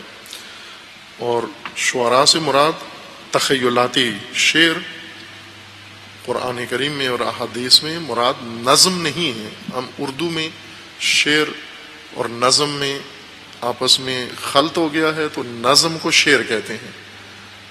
جیسے علامہ اقبال خود کہتے ہیں میں شاعر نہیں ہوں، اور شاعر مجھے کہنا تہمت ہے مجھ پر، اور خود بھی بہت برا مانتے تھے کہ میں نہیں ہوں شاعر، جو مجھے شاعر کہتا ہے وہ نامرد ہے. شاعر جس کے خیالی مضامین ہوں، علوم، معارف، حکمت، حقائق، دین، یہ نہ ہو اس کے کلام میں، چونکہ یہ تو سب تخیلات نہیں ہیں، یہ تو حقائق ہیں، دلائل ہیں اور واقعات ہیں. جو واقعات کو پیش کرتا ہو، جو بیدار کرتا ہو، جو آگاہ کرتا ہو، وہ تو شاعری نہیں ہے، وہ استدلال ہے، وہ دلیل ہے. شعر کا مطلب ہوتا ہے کہ فقط خیال، کسی بھی شے کو تخیل کی تصویر کے ساتھ پیش کرنا. اور یہی بہت خرابی کی بات ہے کہ انسان اصلی حقیقی دنیا سے ہٹ کر خیالی دنیا میں چلا جائے، ہر چیز اس کی خیالی ہو. وہاں اگر مذہبی شاعر ہے تو خدا بھی خیالی ہے، اس کا رسول بھی خیالی ہے، جنت بھی خیالی، جہنم بھی خیالی، مومن بھی خیالی، ایمان بھی خیالی، ہر چیز اس کی تخیلاتی ہے. مثلا آپ تخیلاتی اگر دیکھنا چاہتے ہیں، بہت سارے شعبے ہیں جن میں تخیلاتی شاعری، جن میں شاعری ہوئی ہے. نظم وسیع ہے دائرہ نظم کا، بعض شعر نظم میں ہیں، بعض شعر منظوم نہیں ہیں. کلام کی دو قسمیں ہیں، منظوم اور منثور، نثر اور نظم. نثر اور شعر نہیں ہوتا، نثر اور نظم آپس میں تقابل ہے ان کا، کہ جو بات بھی انسان کرتا ہے دو صورتوں میں کرتا ہے، یا نثر کی حالت میں کلام ہوتا ہے یا نظم کی حالت میں کلام ہوتا ہے. نثر جس میں وزن نہیں ہوتا، جس میں قافیہ ردیف نہیں ہوتا، اس کو نثر کہتے ہیں، ایسے پھیلا ہوا کلام. لیکن یوں سمجھے نظم اور نثر سے کا فرق کیا ہے. جیسے آپ کے پاس موتی ہوں، قیمتی موتی پروئے ہوئے ہوں، اور موتی ہوں ایسے کسی جگہ پڑے ہوئے، کسی تھیلی میں، کسی ظرف میں، کسی جگہ ایسے پڑے بکھرے ہوئے. وہ بکھرے ہوئے موتی نثر کہلاتے ہیں، پھیلے ہوئے، نثر یعنی پھیلے ہوئے. اور پروئے ہوئے موتی نظم کہلاتے ہیں. بعض ہیں موتی پروتے ہیں، وہ بڑا ہنر ہے موتی پرونا، ہر ایک نہیں پرو سکتا. آپ پہلے یہ ہنرمند زیادہ تھے، ابھی چائنا نے سب کی نیابت میں یہ ہنر چائنا نے سیکھ لیا ہے، ورنہ گھر گھر میں خواتین ہنرمند ایک ہی ہنر سیکھتی تھیں، موتی پر ہونا، کڑھائی اور موتیوں کے ساتھ. یہ نظم ہے، یہ موتی پر ہونا یعنی ایک ترتیب ملانا، کلام کو، الفاظ کو ایک ترتیب ملانا، یہ نظم ہے، یہ شاعری نہیں ہے. شاعری اس کا نام اردو میں پڑ گیا ہے. شاعری دونوں صورتوں میں ہوتی ہے، نثر میں بھی شاعری ہوتی ہے، نظم میں بھی شاعری ہوتی ہے. کلام نظم میں بھی ہوتا ہے، نثر میں بھی ہوتا ہے. جس طرح بعض لوگوں نے قرآن کا ترجمہ کیا ہے نثر میں، بعض لوگوں نے ترجمہ کیا نظم میں، منظوم ترجمہ ہے. نہج البلاغہ کا ترجمہ نثر میں بھی ہے، نظم میں بھی ہے. منظوم و منصور دو کلام ہے. شعر بھی دو طرح کا ہے، منصور شعر اور منظوم شعر. بعض شعر نظم ہے، بعض شعر نثر ہے. شعر یعنی تخیلات، محض تخیلات، جس کے اندر کوئی حقیقت نہ ہو، واقعیت نہ ہو. واقعیت اگر آئے تو وہ شعر نہیں ہوتا. شعر کا معیار بھی یہی ہے شعراء میں کہ سب سے اچھا شعر، سب سے بہترین، میٹھا، احلا شعر، پسندیدہ شعر وہ ہوتا ہے جو سب سے جھوٹا ہو، چونکہ تخیل میں جھوٹی تصویر بنائی جاتی ہے. شعر کا معیار، پیمانہ یہ ہے سب سے اعلی شعر کون سا ہے؟ جس میں سب سے زیادہ جھوٹ بولا گیا ہو، اکذب ہو، جو وہ احلا ہوتا ہے. وہ بہت، اس لیے علامہ اقبال کہتے ہیں میں شاعر نہیں ہوں، اور واقعا نہیں ہے علامہ اقبال شاعر اصطلاح کے مطابق، لیکن نظم میں بہت استاد ہیں. اتنی پختہ نظم ہے علامہ اقبال کی. فارسی نظم بہت پختہ ہے، خود اصل زبان دانوں سے زیادہ پختہ ہے علامہ اقبال کی نظم. رہبر معظم نے ان کی نظم کے بارے میں فرمایا، نظم و نثر دونوں. رہبر معظم فرماتے ہیں کہ فارسی نثر علامہ اقبال کی وہ اپنی ہے، علامہ اقبال کی اپنی ہے. اور وہ نثر بالکل ایسی ہے جیسے پہلی دوسری کا بچہ فارسی سیکھ رہا ہو تو وہ فارسی لکھتا بولتا ہے. لکھے ہوئے نا علامہ کے فارسی کلام کے جو اوپر نظموں کے عناوین ہیں وہ خود علامہ کے اپنے لکھے ہوئے ہیں. وہ نثر کی فارسی ہے اور بہت ہی خام فارسی ہے وہ جو عناوین ہے نظم کے. لیکن جب نظم شروع ہوتی ہے تو رہبر معظم فرماتے ہیں کہ یہ فارسی علامہ کی نہیں ہے، یہ فارسی کہیں غیب سے علامہ کو ملتی ہے، کہیں ربط جڑ جاتا ہے کہ یہ تو استادوں سے مافوق فارسی ہے، پختہ فارسی ہے، بہت پختہ فارسی ہے. اتنی پختہ کہ وہ حافظ و مولانا کی ردیف یا ان سے بالاتر فارسی ہے. اتنا فرق پڑ جاتا ہے نثر اور نظم. بس نظم کے استاد ہیں لیکن شاعری کہتے مجھے پسند نہیں ہے، میں شاعر نہیں ہوں، مجھے شاعر مت کہو. سورہ شعراء میں جن شعراء کا تذکرہ ہے وہ نظم لکھنے والوں کا نہیں ہے، چونکہ بہت سارا نظم حکمت ہیں، لیکن شعر سے مراد تخیلات ہیں. اور قرآن کا فرمانا بھی ہے کہ یہ ہوش کی دنیا میں کم ہی رہتے ہیں، یہ اکثر خیالات میں رہتے ہیں، وادی تخیل میں، اور کمتر. بلکہ ایک شاعر بہت پاکستان کے مشہور شاعر گزرے ہیں، وہ 10 سال مدہوش رہے ہیں، بہت معاصر شاعروں میں سے ہیں، ابھی موجود نہیں ہیں، زندہ نہیں ہیں. ان کے بارے میں ہے کہ 10 سال پورے مدہوش رہے ہیں، شراب کے نشے میں رہے، 10 سال مکمل.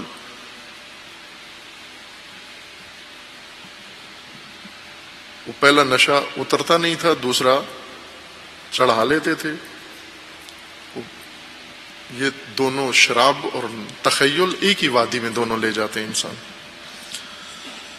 اب توجہ فرمائیں کہ سورہ شعراء اصل سورہ انبیاء ہے، اس میں سارا ذکر انبیاء کا ہے، آخر میں بتانے کے لیے کہ ان کی پیروی کرنی ہے انبیاء کی. لیکن آپ کو انبیاء کے بجائے شعراء آ جاتے ہیں، خیالاتی دنیا. مثلا سب سے بڑے شاعر، پاکستان کے سب سے بڑے شاعر کون ہیں؟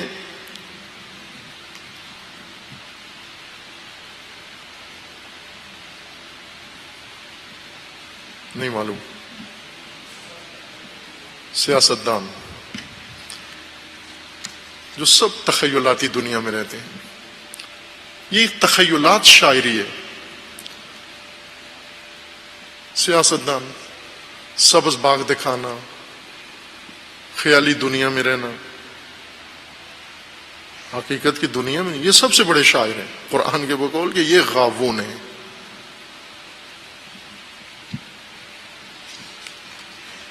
وہ آخری ذکر بھی سن لیں جس پر اختتام سورہ کا ہو رہا ہے، وَالشُّعَرَاءُ يَتَّبِعُهُمُ الْغَاوُونَ.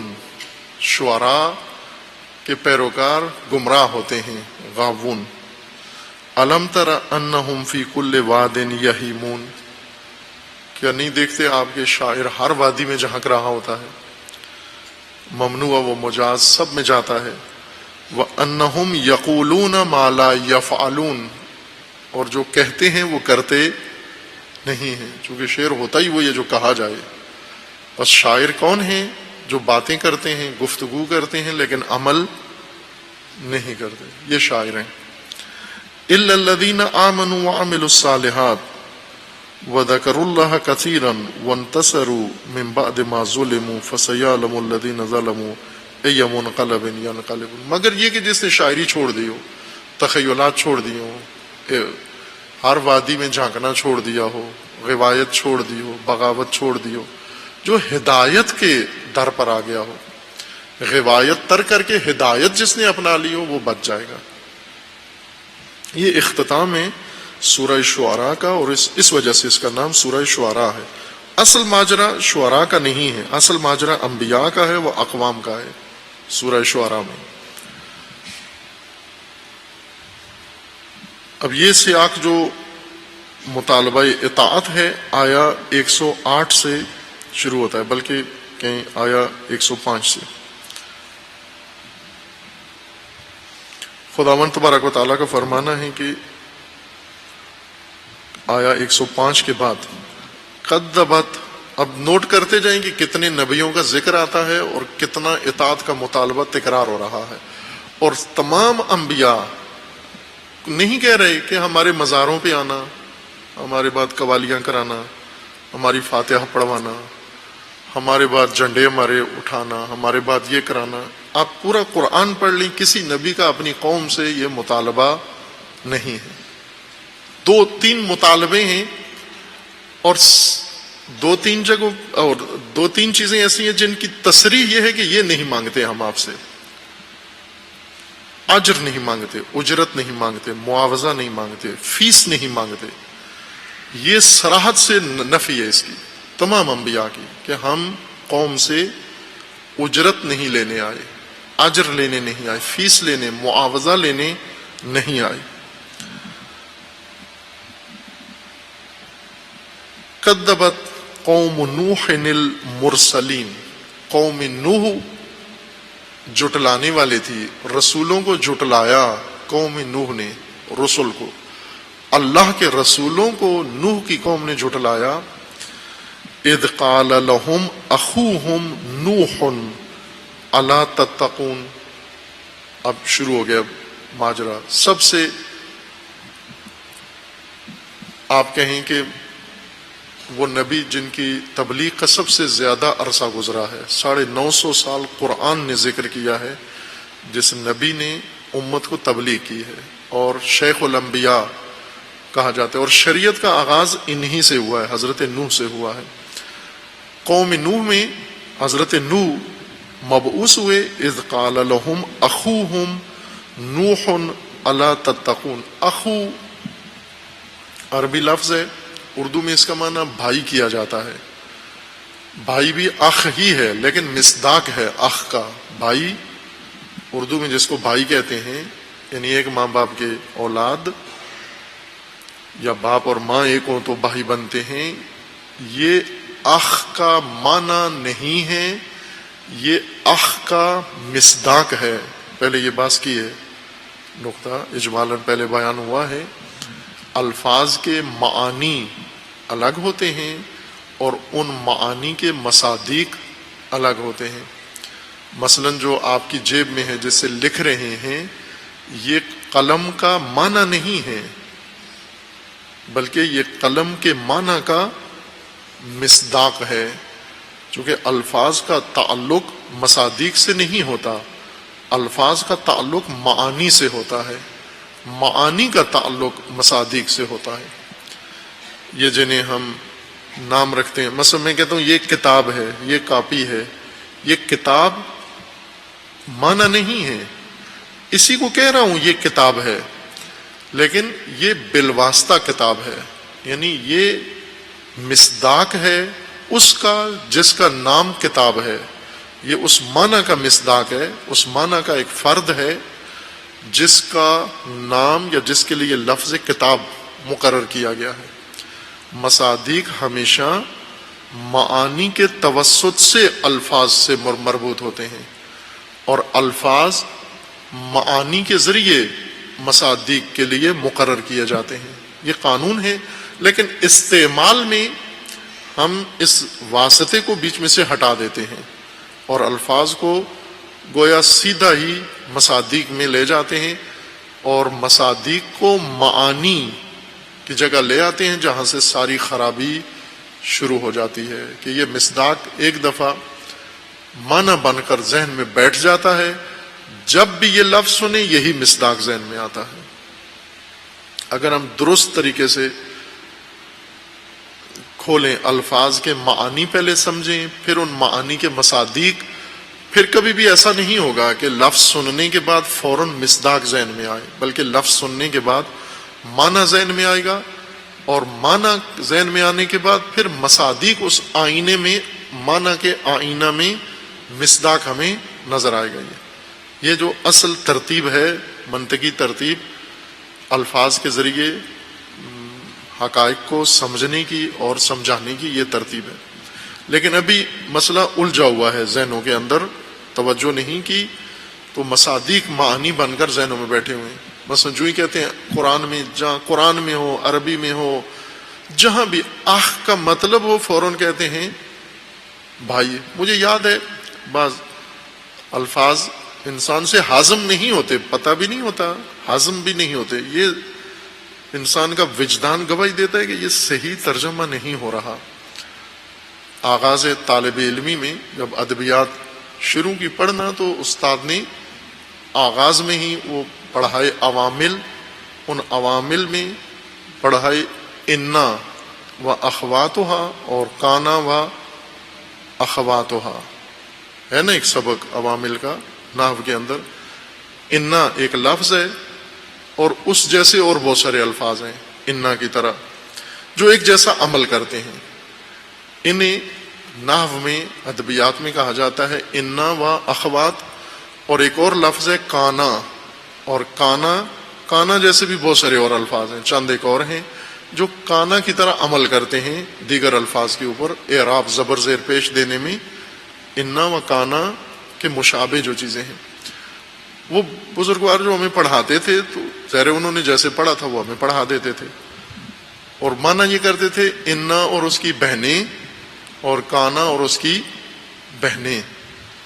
یہ ہم بھی اسی طرح پڑھتے تھے اور ترجمہ یہی کرتے تھے، چونکہ استاد نے کر دیا ہے تو یہی درست ترجمہ ہے، لیکن ہضم نہیں ہوتا تھا، یہ چبھتا تھا یہ کہ یہ بیچ میں کہیں کوئی خلل ہے اس ترجمے میں۔ انا کی بہنیں اور کانا کی بہنیں، یہ بہنیں نہیں ہونا چاہیے، یہاں کچھ اور مسئلہ ہے۔ لیکن کس سے پوچھیں، جس سے پوچھیں وہ کہہ دیتے یہی ہے اخوات کا معنی، اخت کی جمع اخوات ہے تو بہنیں ہی بنتا ہے، اخ کی جمع اخوان ہے، بھائی بنتا ہے، بھائی اور بہنیں۔ وہ بہت عرصے بعد پھر جا کر جب خداوند تعالیٰ نے توفیق دی، بعض دیگر اساتید کی خدمت میں حاضر ہوئے، کچھ ظاہر انسان طالب علمی میں کچھ آگے بڑھتا جاتا ہے تو سابقہ جہالت کچھ برطرف ہوتی ہے، کچھ نئی جہالت کا احساس انسان میں پیدا ہوتا ہے۔ وہ جو سابقہ جہالت تھوڑی تھوڑی برطرف ہوتی ہے اس میں سے آگاہی پیدا ہوئی کہ انا و اخواتہا، اس کا مطلب ہوتا ہے انا و امثالہا۔ کانا و اخواتہا اس کا ترجمہ ہوتا ہے کانا و امثالہا، کانا اور اس کی مثل، کانا اور اس کی مانند، انا اور اس کی طرح، اس جیسے، اخ جیسے کو کہتے ہیں، اسی جیسا۔ اخ وہاں استعمال ہوتا ہے کہ جہاں مشارکت ہو، ایک ہی چیز میں دو چیزیں اگر مشارک ہوں، شریک ہوں ایک شے کے اندر، وہ مشارکت ان دونوں کو اس طرح سے بنا دے کہ اس کو دیکھیں تو وہ ذہن میں آئے اور اس کو دیکھیں تو یہ ذہن میں آئے، یا اس مشارکت سے دونوں کی حیثیت ایک ہو جائے۔ ایسی مشارکت، ایسی شراکت کسی دو چیزوں کی ایک شے میں کہ دونوں کی حیثیت ایک کر دے۔ مثلا دو طالب علم ہیں، ایک طالب علم نے ایک جگہ داخلہ لیا، دوسرے نے بھی داخلہ لیا، ایک کلاس کے اندر ہیں، اس داخلے نے اور اس کلاس کے اندر بیٹھنے نے دونوں کو ایک کر دیا ہے، ایک حیثیت بنا دی ہے اس مشارکت نے۔ بعض اوقات مشارکت ہوتی ہے لیکن حیثیت ایک نہیں ہوتی، حیثیتیں الگ الگ ہی رہتی ہیں۔ ایسی مشارکت جس میں وہ دونوں ایک حیثیت کے مالک ہو جائیں، ایسی شراکت اس کو کہتے ہیں خوایت یا اخوت۔ ایسی شراکت جس میں دونوں کی حیثیت ایک ہو جائے، اس کو اخوت کہتے ہیں۔ مثلا یہ ستون اس ستون کے ساتھ شریک ہے، یہ اخ ہیں، یہ دونوں ایک حیثیت ہے، دونوں کی ایک ہی سائز ہے، ایک ہی کام دونوں نے کیا ہوا ہے، دونوں نے چھت سنبھالی ہوئی ہے، بس یہ دونوں ایک ایسی خصوصیت میں شریک ہیں جس نے ان دونوں کی حیثیت ایک کر دی ہے، اس وجہ سے اس کو کہتے ہیں اخ۔ لہذا اخ اسی کے ساتھ مختص نہیں ہے لغت کے لحاظ سے، جو بھائی ہے، جو ماں باپ سے اکٹھے پیدا ہوئے، اس کو بھی اسی وجہ سے کہتے ہیں کہ اس ولادت نے اس عورت مرد سے جتنے پیدا ہوں گے یہ مشارکت ہے۔ ماں باپ سے پیدا ہونا، ایک ماں باپ سے پیدا ہونا مشارکت ہے، اور اس مشارکت نے ان کی حیثیت کو ایک کر دیا ہے۔ چونکہ حیثیت ایک کر دی ہے لہذا یہ دونوں اخ ہیں، اخت ہیں، اخوان ہیں، حیثیتیں جب ایک ہو جائیں۔ اور یہ مشارکت صرف ماں باپ کی نہیں ہوتی بلکہ انسان قوم میں، قبیلے میں اور بہت ساری چیزوں میں مشارکت رکھتا ہے۔ ایک ملک میں رہنے والے شہری، ایک ملک کے شہری، یہ شریک ہیں اس حیثیت سے، ایک ملک کے شہری ہیں۔ جب ایک ملک کے شہری ہیں تو یہ سارے اخوت رکھتے ہیں۔ قرآن کریم نے یہ اخوت کا لفظ اگرچہ ضمناً یہاں آیا ہے، حضرت نوح کے لیے استعمال ہوا ہے تو اس کی وضاحت کرنا پڑ گئی ہے۔ اب آپ اسے اور جگہ مشاہدہ کر لیں، یہ معنی جو عرض کیا ہے، تاکہ تصدیق تسلی ہو جائے اور دل مطمئن ہو جائے۔ قدیم سے آبائی چیز ذہن میں بیٹھی ہوئی نکلتی نہیں ہے۔ ابھی آپ نے سن بھی لیا اخ کا معنی، لیکن پھر بھی ذہن میں وہی رہے گا جو پہلے سے بچپن سے ذہن میں بیٹھا ہوا ہے کہ اخ کا مطلب بھائی ہی ہوتا ہے۔ قرآن کریم نے بہت خوبصورت استعمال اس لفظ اخ کا کیا ہے۔ انبیاء کو کہا ہے کہ یہ اخ ہیں، رسول اللہ کو نہیں کہا اخ، لیکن منہم کہا کہ انہی میں سے، اسی قوم میں سے، اسی قبیلے میں سے، انہی قریش میں سے ہم نے پیغمبر اکرم کو مبعوث فرمایا ہے، اسی قوم سے ہم نے نبی کو مبعوث فرمایا ہے، اسی خاندان سے۔ لیکن باقی انبیاء کے بارے میں ان کی قوم کے ساتھ تعلق کو اخ کے ساتھ ذکر کیا ہے۔ اب بعض جگہ پر بہت خوبصورت الفاظ استعمال ہے قرآن کا۔ سورہ آل عمران میں آیا 103 میں یہاں اخ کا معنی بہت خوبصورت استعمال ہوا، اور سمجھ میں بھی آتا ہے کہ انسان اخ کیسے بنتا ہے اور اخوت ٹوٹتی کیسے ہے، اور اخوت کے مقابلے میں کیا ہے۔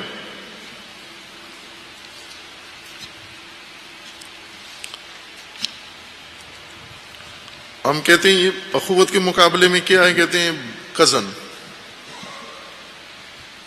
اب ایک لفظ کزن لنڈے کا زبان پہ چڑھ گیا ہے، اس کی آگے تفصیل نہیں ہے۔ مثلا پوچھتے ہیں نا بچوں سے پوچھتے ہیں یہ کیا لگتا ہے، کہتے ہیں کزن ہے. وہ کون سا کزن ہے آگے نہیں پتا ان کو کہ یہ خالہ کا بیٹا ہے، یہ پھوپھی کا بیٹا ہے، یہ چچا کا بیٹا ہے. بلکہ یہ بعض علاقوں کی تو اصطلاحات ہی بہت عجیب ہیں. وہ خالہ کو کہتے ہیں نانی. اس نے کہا کہ میں نے پوچھا یہ کیا لگتا ہے، کہتا ہے کزن ہے. میں نے کہا کزن کون سا کزن؟ والد کا بھتیجا ہے کیا ہے؟ چچا زاد ہے، پھوپھی زاد ہے، خالہ زاد ہے؟ تو اس نے کہا نہ چچا زاد ہے، نہ خالہ زاد ہے، نہ پھوپھی زاد ہے، نہ ماموں زاد ہے. تو میں نے کہا پھر کیسا کزن ہے؟ کہتا ہے نانی کا بیٹا ہے. میں نے کہا نانی کا بیٹا پھر تو ماموں ہو گیا آپ کا. کہا نہیں، نانی کا بیٹا ہے اور میرا کزن لگتا ہے. وہ بعد میں انکشاف ہوا کہ یہ خالہ کو نانی کہہ رہا ہے، مراد خالہ تھی. بعض علاقے ہیں جن میں یہ اپنی زبان ہے، اصطلاح ہے ان کی. اب قرآن کی بھی اصطلاح سن لیں ہمیں، کہ ہمیں پتہ ہو کہ اخ کس کو کہتے ہیں اور اخوت کے مقابلے میں کیا ہے. سورہ مبارکہ آل عمران آیا 103. وَاعْتَصِمُوا بِحَبْلِ اللَّهِ جَمِيعًا، اللہ کی رسی کو سب تھام لو، جمیعاً تھام لو. وَلَا تَفَرَّقُوا، اور فرقہ مت بناؤ، گروہ مت بناؤ، ٹولی مت بناؤ. فرقہ گروہ کو کہتے ہیں، گروہ مت بنو. وَاذْكُرُوا نِعْمَتَ اللَّهِ عَلَيْكُمْ.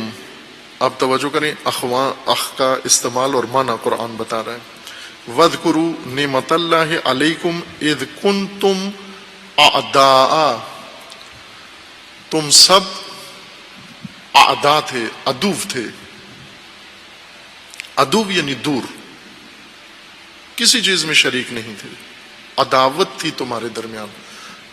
عداوت عدو دوری کو کہتے ہیں، فاصلہ، جہاں پر یہ الگ ہو وہ الگ ہو اور ان دونوں کے درمیان کوئی چیز مشترک نہ ہو، یہ عدو ہوتا ہے.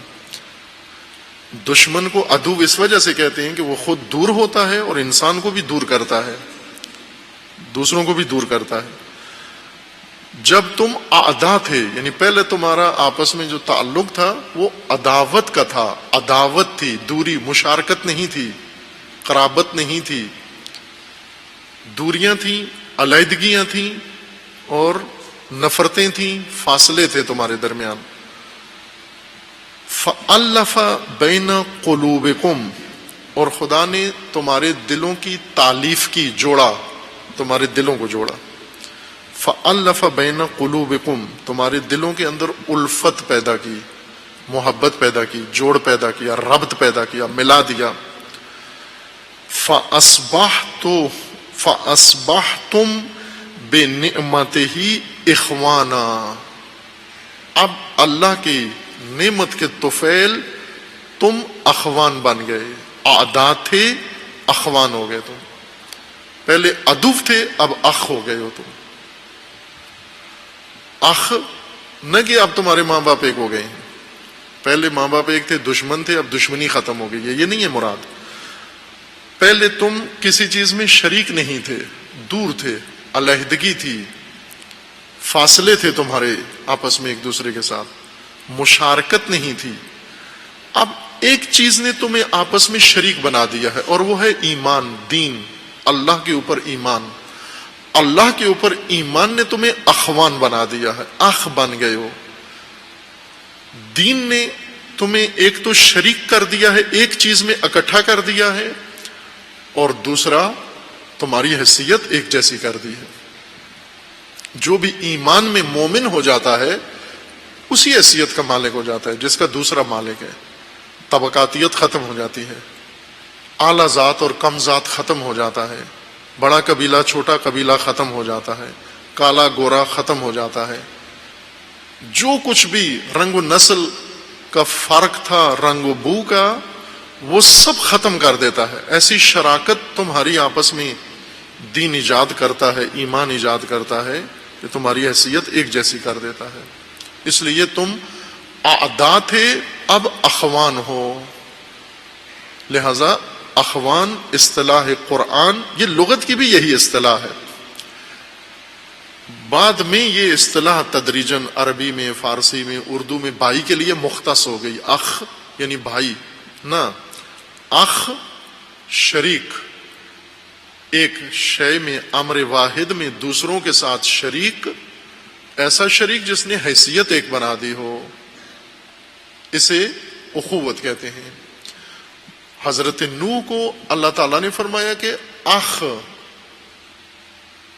اپنی قوم کے اخ تھے، اخ یعنی شریک تھے، انہی میں سے تھے، اجنبی نہیں تھے، جانی پہچانی چیز تھی، یعنی قوم قبیلہ نسب ایک تھا، انہی کے ساتھ تھے، اور خدا نے انہیں ان کا نبی بنایا، رہبر بنایا۔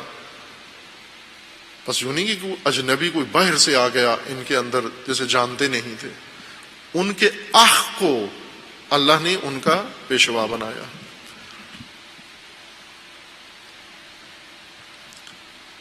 کذبت قوم نوح المرسلین اذ قال لهم اخوهم نوح الا تتقون، جب ان کے اخ نے یعنی انہی کی قوم کے فرد نے جو ان کی رہنمائی کے لیے خدا نے مقرر کیا، الا تتقون، تقوی اختیار نہیں کرو گے، فاسد رہو گے، گمراہ رہو گے۔ انی لکم رسول امین، میں تمہارے لیے اللہ کی طرف سے آیا ہوں رسول اور امین، اللہ کا امین ہوں تمہاری جانب، اللہ کا رسول ہوں تمہاری جانب، اللہ کا پیغام لایا ہوں تمہارے لیے، امانت کے ساتھ لایا ہوں۔ اپنی بات نہیں کر رہا ہوں تم ہی میں سے، لیکن اپنی طرف سے کچھ نہیں کہہ رہا، اللہ کی طرف سے تمہیں پیغام سنا رہا ہوں۔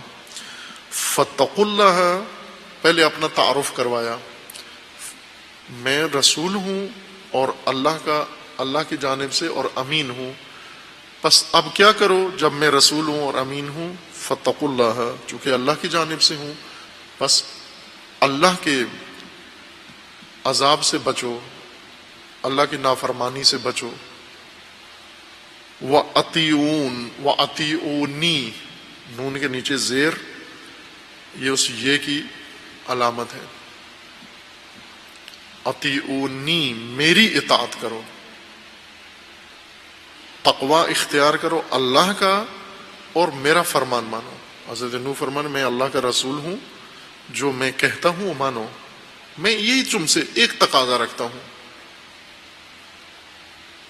ایک تقاضا رکھتا ہوں کہ میری بات مانو، میرا فرمان مانو، اور کچھ بھی نہیں مانگا، صرف میرا فرمان مانو۔ اور دوسری چیز جو مجھے نہیں چاہیے آپ سے صراحت کے ساتھ کہ وہ کسی کے دل میں بھی نہ ہو، وما اسألکم علیہ من اجر، اس رسالت اور اس خدمت جو میں کروں گا، اللہ کا پیغام آپ کو دوں گا اور اللہ کا فرمان آپ کو سنوں گا اور آپ میری اطاعت کرو گے، میں اس کی اجرت آپ سے نہیں لوں گا۔ ان اجریہ الا علی رب العالمین، چونکہ میرا اجر اللہ کے پاس ہے، میں اللہ کی طرف سے آیا ہوں۔ جب اللہ کی طرف سے آیا ہوں تو قوم کے پاس اجر نہیں ہوتا، فیس قوم سے نہیں لینی، یہ پیغمبری ہے۔ پیغمبری اسی چیز کا نام ہے، میں اللہ کا فرمان لایا ہوں اور اجرت پہ نہیں آیا، اجیر بن کر نہیں آیا، معاوضہ نہیں لوں گا، فیس نہیں لوں گا، یہ پیغمبری ہے۔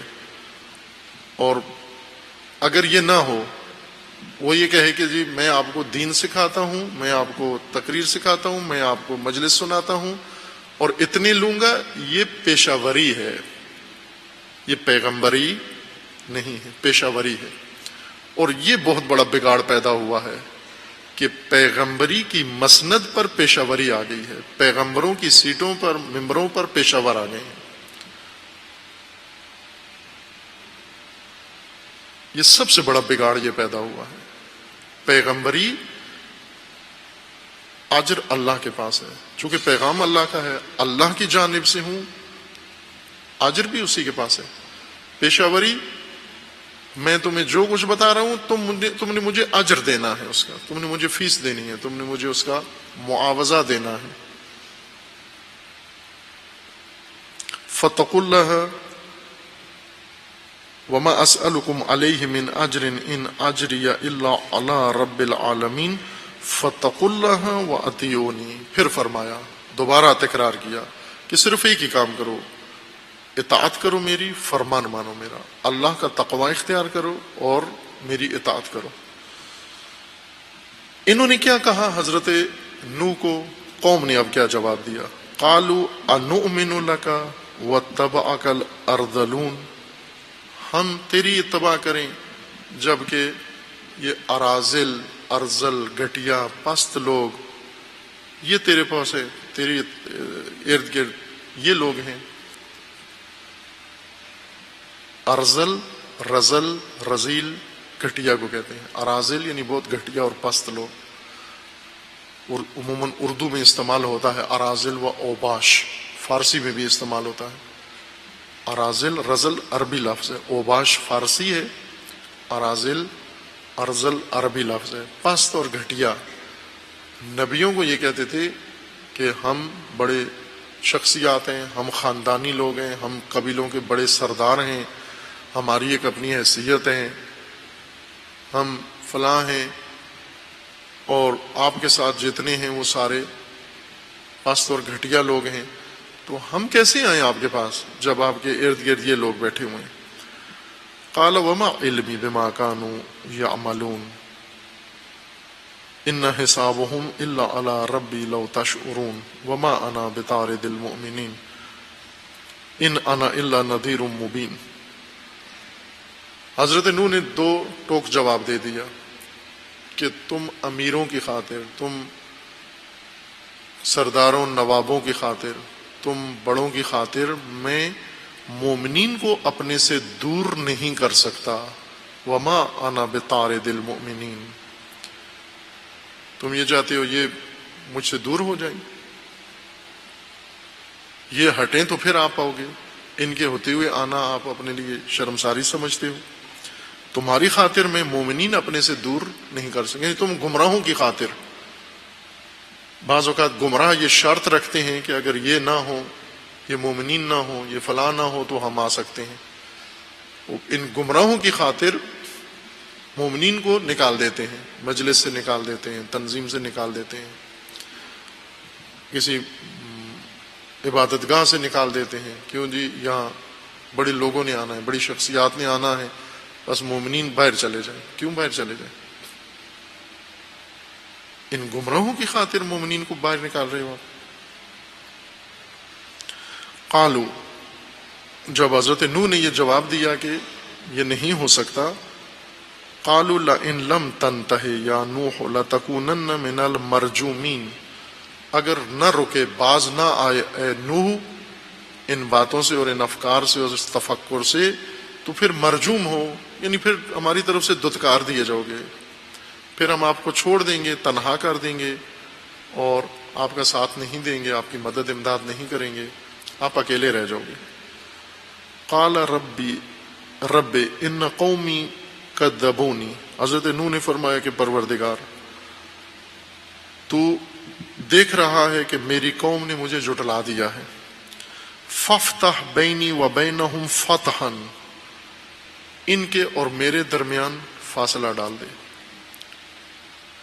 وسعت ڈال دے، اتنی دوری ڈال دے کہ یہ الگ ہو جائے، میں الگ ہو جاؤں، ونجنی، اور مجھے نجات دے، حضرت نوح کہہ رہے ہیں کہ مجھے نجات دے، ومن معی من المؤمنین، اور میرے ساتھ جو جماعت ہے مومنین کی انہیں نجات دے، فانجیناہ ومن معاہ فی الفلک المشحون، اور اس طرح ہم نے نوح کو اور نوح کے ساتھیوں کو نجات دی اور باقی سب کو غرق کر دیا، ثم اغرقنا بعد الباقین، باقی سب کو غرق کر دیا، ان فی ذلک لآیۃ وما کان اکثرهم مؤمنین، یہ اب قرآن پڑھنے والوں کے لیے اس کے اندر عبرت ہے، نشانی ہے۔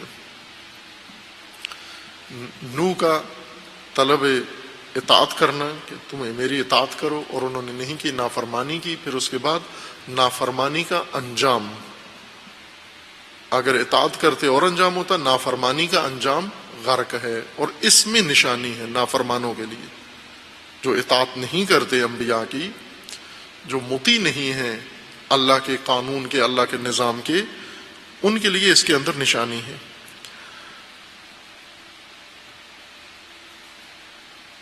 وَإِنَّ رَبَّكَ لَهُوَ الْعَزِيزُ الرَّحِيمُ. یہ ایک نبی اور ایک قوم اور ایک ماجرا مختصر. دوسرا کذبت عاد المرسلین. عاد نے بھی قوم عاد قوم کا نام ہے، انہوں نے بھی نبیوں کو جھٹلایا. کذبت تکذیب کی. اذ قال لهم اخوهم ہود الا تتقون. جب ان کے اخ یعنی اسی قوم میں سے، اسی علاقے، اسی آبادی میں سے انہی کے ایک شخصیت کو ہم نے ان کا ہادی رہنما نبی بنایا، جناب ہود کو، اور وہ آئے، انہوں نے آ کر ان کو دعوت دی. اذ قال لهم اخوهم ہود الا تتقون. وہی الفاظ، وہی جملات، وہی پیغام جو حضرت نوح نے دیا تھا. تقوی اختیار نہیں کرو گے؟ کیا متقی نہیں بنو گے؟ فاسق و فاجر و فاسد ہی رہو گے؟ انی لکم رسول امین. میں اللہ کی طرف سے رسول ہوں، امین، امانت دار، اللہ کا امانت دار اور اللہ کا رسول ہوں تمہاری جانب. فاتقوا اللہ واطیعون. تقوی اختیار کرو اور میری اطاعت کرو. اللہ کا تقوی اختیار کرو اور میرا فرمان مانو. اطیعونی نبی ہیں، اپنی قوم میں آ کر پہلی چیز جو مطالبہ کر رہے ہیں اطاعت کا مطالبہ کر رہے ہیں. اطاعت کرو میری، میرا فرمان مانو. چونکہ اطاعت کے علاوہ بھی اور پروٹوکول ہے الہی شخصیات کے لیے. ان کی دعوت کر دیں، انہیں کھانا کھلا دیں، انہیں ہدیہ دے دیں، انہیں گھر بنا دیں، ان کے اور تذکرے شروع کر دیں، ان کی تعریفیں شروع کر دیں، ان کی چاپلوسیاں شروع کر دیں. یہ نہیں فرمایا. یہ کچھ بھی نہیں چاہیے مجھے. دولت نہیں چاہیے، پیسہ نہیں چاہیے، مال نہیں چاہیے، معاوضہ نہیں چاہیے، کچھ بھی نہیں چاہیے، صرف اطاعت، فرمان بری اور فرمان برداری. چونکہ میں فرمان لے کر آیا ہوں فرمان روا کی جانب سے، رسول ہوں، اللہ کا امین ہوں، اور جو میں لایا ہوں اس کا معاوضہ صرف اطاعت ہے اور کچھ معاوضہ نہیں ہے اس کا، صرف اطاعت اس کا معاوضہ ہے. انی لکم رسول امین فاتقوا اللہ واطیعونی وما اسألکم علیہ من اجر. میں اس کے اوپر تم سے اجرت کا کوئی سوال نہیں رکھتا. ان اجری الا علی رب العالمین. میرا اجر اس کے پاس ہے جس کی طرف سے آیا ہوں، رب العالمین کے پاس ہے. تم سے معاوضہ نہیں لینا. اب حضرت ہود نے انہیں بتایا ان کی مصروفیات، ان کے کام. انہوں نے کہا ہم بہت مصروف لوگ ہیں، ٹائم ہی نہیں ہے ہمارے پاس، وقت ہی نہیں ہے. کیا مصروفیت ہے؟ اتبنون بکل ریء آیۃ تعبثون. قوم عاد کا ایک کام یہ تھا کہ جہاں ٹیلا دیکھتے، بلندی دیکھتے، پہاڑی دیکھتے تھے، وہاں کوئی یادگار عمارت بنا دیتے تھے. جا کر کوئی نہ کوئی مقبرہ، کوئی نشانی، کوئی منارہ، کوئی چیز بنا دیتے تھے. ابھی بھی اس قوم کے آثار کھنڈرات موجود ہیں اردن کے اور شام کی پہاڑیوں میں، پہاڑوں میں ان کے اور قوم سمود کے آثار حیرت انگیز آثار ہیں ان دونوں کے.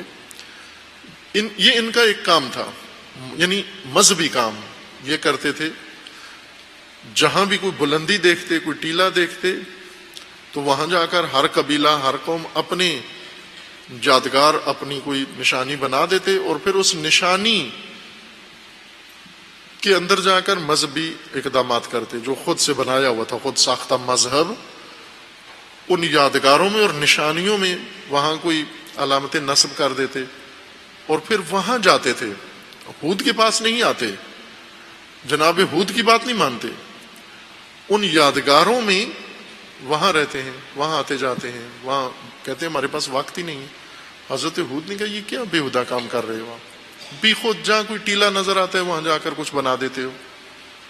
اتبنون بنا کرتے ہو، تعمیر کرتے ہو، بکل ریء ہر بلندی کے اوپر، آیتن ایک یادگار، تعبثون ابس بےہودہ بے مقصد، یہ بے مقصد کام کرتے ہو آپ. حضرت ہود یہ بھی کہہ سکتے تھے کہ مجھے بھی ایک یادگار بنا دو، مجھے بھی ایک عمارت بنا دو، میں بھی ایک، یا میں اس دنیا سے چلا جاؤں میرے مزار پر بھی اس طرح کی یادگار بنا دینا، یہ نہیں کہا، بلکہ کہا یہ کیا کرتے ہو، یہ کیا کام کر رہے ہو آپ، اطاعت کرو میری، میں اللہ کی طرف سے آیا ہوں، خدا کو چھوڑ دیا ہے، اللہ کو چھوڑ دیا ہے، اور یہ کس نے تمہیں اس کام پہ لگا دیا ہے؟ وَتَتَّخِذُونَ مَصَانِعَ لَعَلَّكُمْ تَخْلُدُونَ، اور یہ صنعتیں جو تم نے لگا لی ہیں اور یہ مصنوعات جو تم بنا رہے ہو، اتنے پختہ مکان بناتے تھے کہ ہزاروں سال گزر چکے ہیں قوم عاد کو، اور ابھی تک زلزلے آئے، طوفان آئے، ہر چیز زمین کی تہس نہس ہوئی، سمندر تبدیل ہو گئے۔ آج جو خشکیاں ہیں، جہاں آپ خشکی پہ رہ رہے ہیں، یہ سمندر تھے کسی زمانے کے، اور جہاں سمندر ہیں یہ خشکیاں تھیں۔ یہ ہزاروں سالوں میں یہ تبدیلیاں آئیں، بر اعظم ختم ہوئے، نئے بنے، باہر تبدیل ہوئے، ان کے اندر فاصلے آئے، زمین کے اندر بہت تبدیلیاں آئیں، لیکن ان کے گھر ابھی تک اب اسی طرح سے اتنے مضبوط گھر بنائے، مصانع، مصنوعات، صنعت ان کی، وہ ٹیکنالوجی ایسی عالی تھی ان کے پاس کہ ہزاروں سال سے ان کے مکان ذرا برابر پرانے نہیں ہوئے۔ وَتَتَّخِذُونَ مَصَانِعَ لَعَلَّكُمْ تَخْلُدُونَ، اتنے مضبوط گھر بنا رہے ہو پتھروں اور پہاڑوں کے جیسے، تم نے ہمیشہ رہنا ہے یہاں پر، کہ زیادہ وقت اس میں لگاتے تھے، کہتے تھے ہمارے پاس وقت نہیں ہے۔ پہاڑ کے اندر گھر بنانا، چٹان کھود کے، چٹان کا گھر انسان بنائے، پیچھے کیا اس کو مقصد خلقت کے لیے کون سا وقت بچتا ہے پیچھے؟ کئی نسلیں لگتی ہیں یہ گھر تکمیل ہوتا ہے پتھروں کے اندر۔ انسان اطاعت کے کہاں سے کرے، اللہ کی طرف کب سے توجہ کرے، فرمان روا کہاں ہے، خود اس نے اپنا مقصود کیسے حاصل کرنا ہے، وقت ہی نہیں ہے اس کے پاس، اور نہیں ہے وقت۔ وَإِذَا بَطَشْتُمْ بَطَشْتُمْ جَبَّارِينَ، اور جب تم کسی چیز پہ قبضہ کرتے ہو جباروں کی طرح ٹوٹ پڑتے ہو، اس کے اوپر ہاتھ ڈالتے ہو، جب کسی شے پر جبار بن کر ہاتھ ڈالتے ہو، جبر کے ساتھ، انسانوں کی طرح نہیں کرتے ہو تم۔ قبضے کرتے تھے، پلاٹوں پہ قبضہ کرتے تھے جباروں کی طرح۔ اذا بطشتم، ہاتھ ڈالنا، قبضے میں لینا کسی چیز کو، جب تم ہاتھ ڈالتے ہو جباروں کی طرح ہاتھ ڈالتے ہو تم۔ فَاتَّقُوا اللَّهَ وَأَطِيعُونِ، دوبارہ تقاضا کیا، دہرایا، تقوی اختیار کرو اللہ کا اور میری اطاعت کرو، میرا فرمان مانو، میرا فرمان مانو۔ یہ تقاضا ہے ہر اللہ کی طرف سے بھیجے ہوئے برگزیدہ بندے، امام کا، رہبر کا، اولی الامر کا، اطاعت مانگ رہا ہے، اطاعت مانگ رہا ہے۔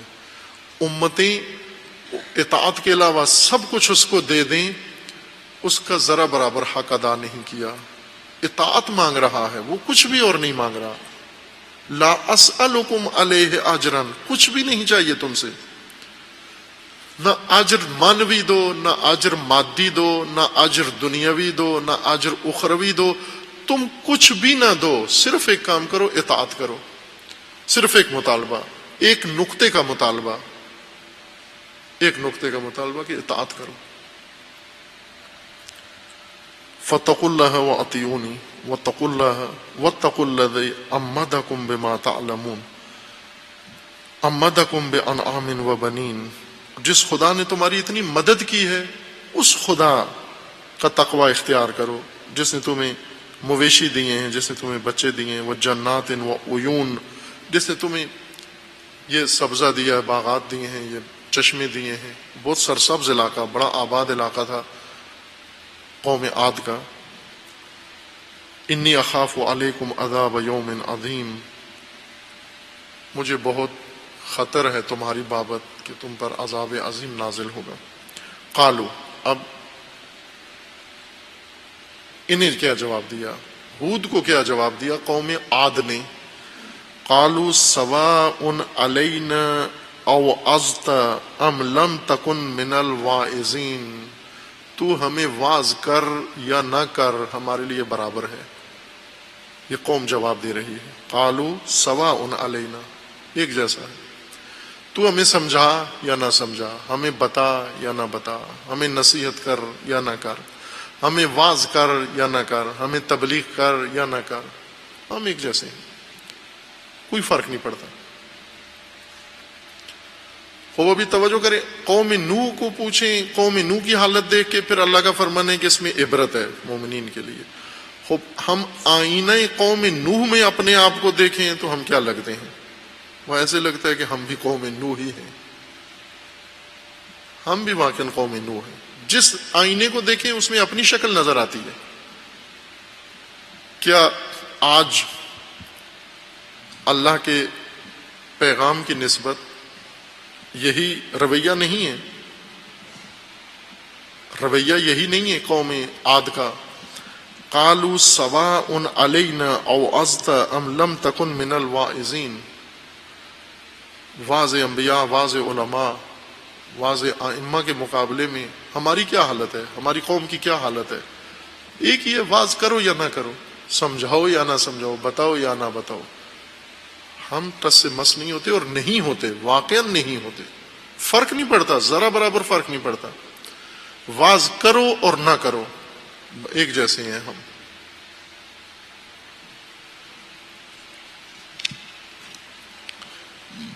ان ھذا الا خلق الاولین، قرآن فرماتے ہیں کہ پہلے والے بھی ایسے ہی تھے، صرف پہلی قوم نہیں ہے عاد، پہلے والے بھی ایسے ہی تھے، بعد والے بھی ایسے ہی ہیں، آج بھی ایسے ہی۔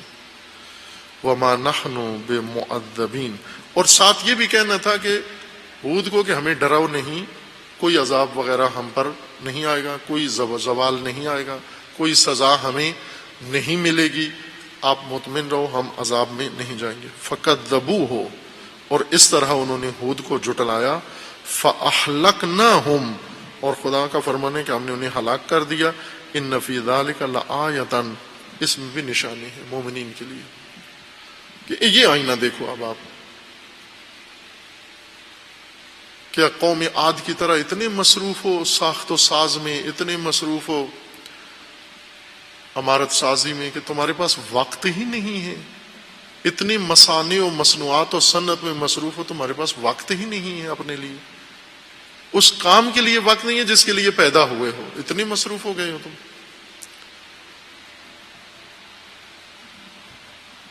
اور واز کرو نہ کرو ایک جیسی صورتحال ہے۔ ان فی ذلک لآیۃ وما کان اکثرهم مؤمنین، اکثر مومن نہیں ہیں، اکثر ایمان نہیں لاتے، یہ سن کر اور دیکھ کر بھی ایمان نہیں لاتے۔ وان ربک لہو العزیز الرحیم۔ کذبت ثمود المرسلین، سمود نے بھی، قوم سمود، قوم دیگر، نمونہ دیگر، نبی دیگر، انہوں نے بھی یہی کام کیا، انہوں نے بھی اپنے نبی کو جھٹلایا، ان کی تکذیب کی۔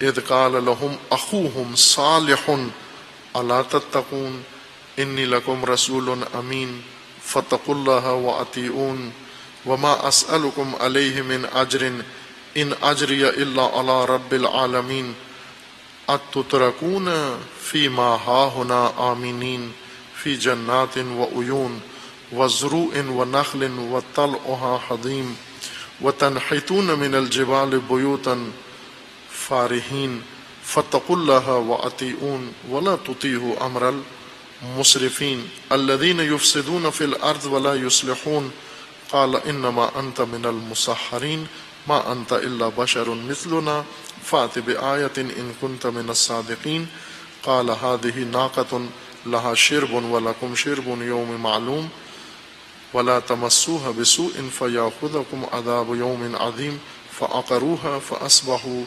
نادمین فاخذهم العذاب ان فی ذلک لآیۃ وما کان اکثرهم مومنین وان ربک لہو العزیز الرحیم کذبت قوم لوط المرسلین۔ اب یہ قوم صالح ہے، پھر قوم لوط ہے، وہ اسی طرح ان اقوام کا ذکر ہے اور نبیوں کا، اور ایک مطالبہ ہے اطیعون، اطاعت کرو میری، اور قوموں کا رویہ نافرمانی، جھٹلانا، تکذیب، کفران، تمرد، بغاوت، طغیان۔ اور قرآن ہر نمونہ پیش کر کے فرما رہے کہ یہ نشانی ہے، یہ آئینہ ہے اس میں عبرت ہے، اس میں مومن اپنے آپ کو دیکھیں، ان قوموں کے رویے اور اپنا طریقہ کار دیکھیں، وہی تو نہیں تکرار ہو رہا۔ اگر وہ تکرار رویہ تکرار ہو رہا ہے، پھر ہر چیز تکرار ہوگی، پھر سب تکرار، وہ عذاب بھی تکرار ہوگا، وہ انجام بھی تکرار ہوگا، وہ فرجام بھی تکرار ہوگا۔ اطاعت کا ایک انجام ہے، نافرمانی کا ایک انجام ہے۔ 1000 قومیں اطاعت کریں تو ایک انجام، 1000 قومیں نافرمانی کریں تو ایک انجام۔ وہی قرآن کریم ہمیں بتا رہا ہے ہدایت کے لیے اور عبرت کے لیے، کہ خداوند تبارک و تعالی انشاءاللہ ہم سب کو توفیق اطاعت و بندگی عطا فرمائے انشاءاللہ۔ وصلی اللہ علیہ وسلم۔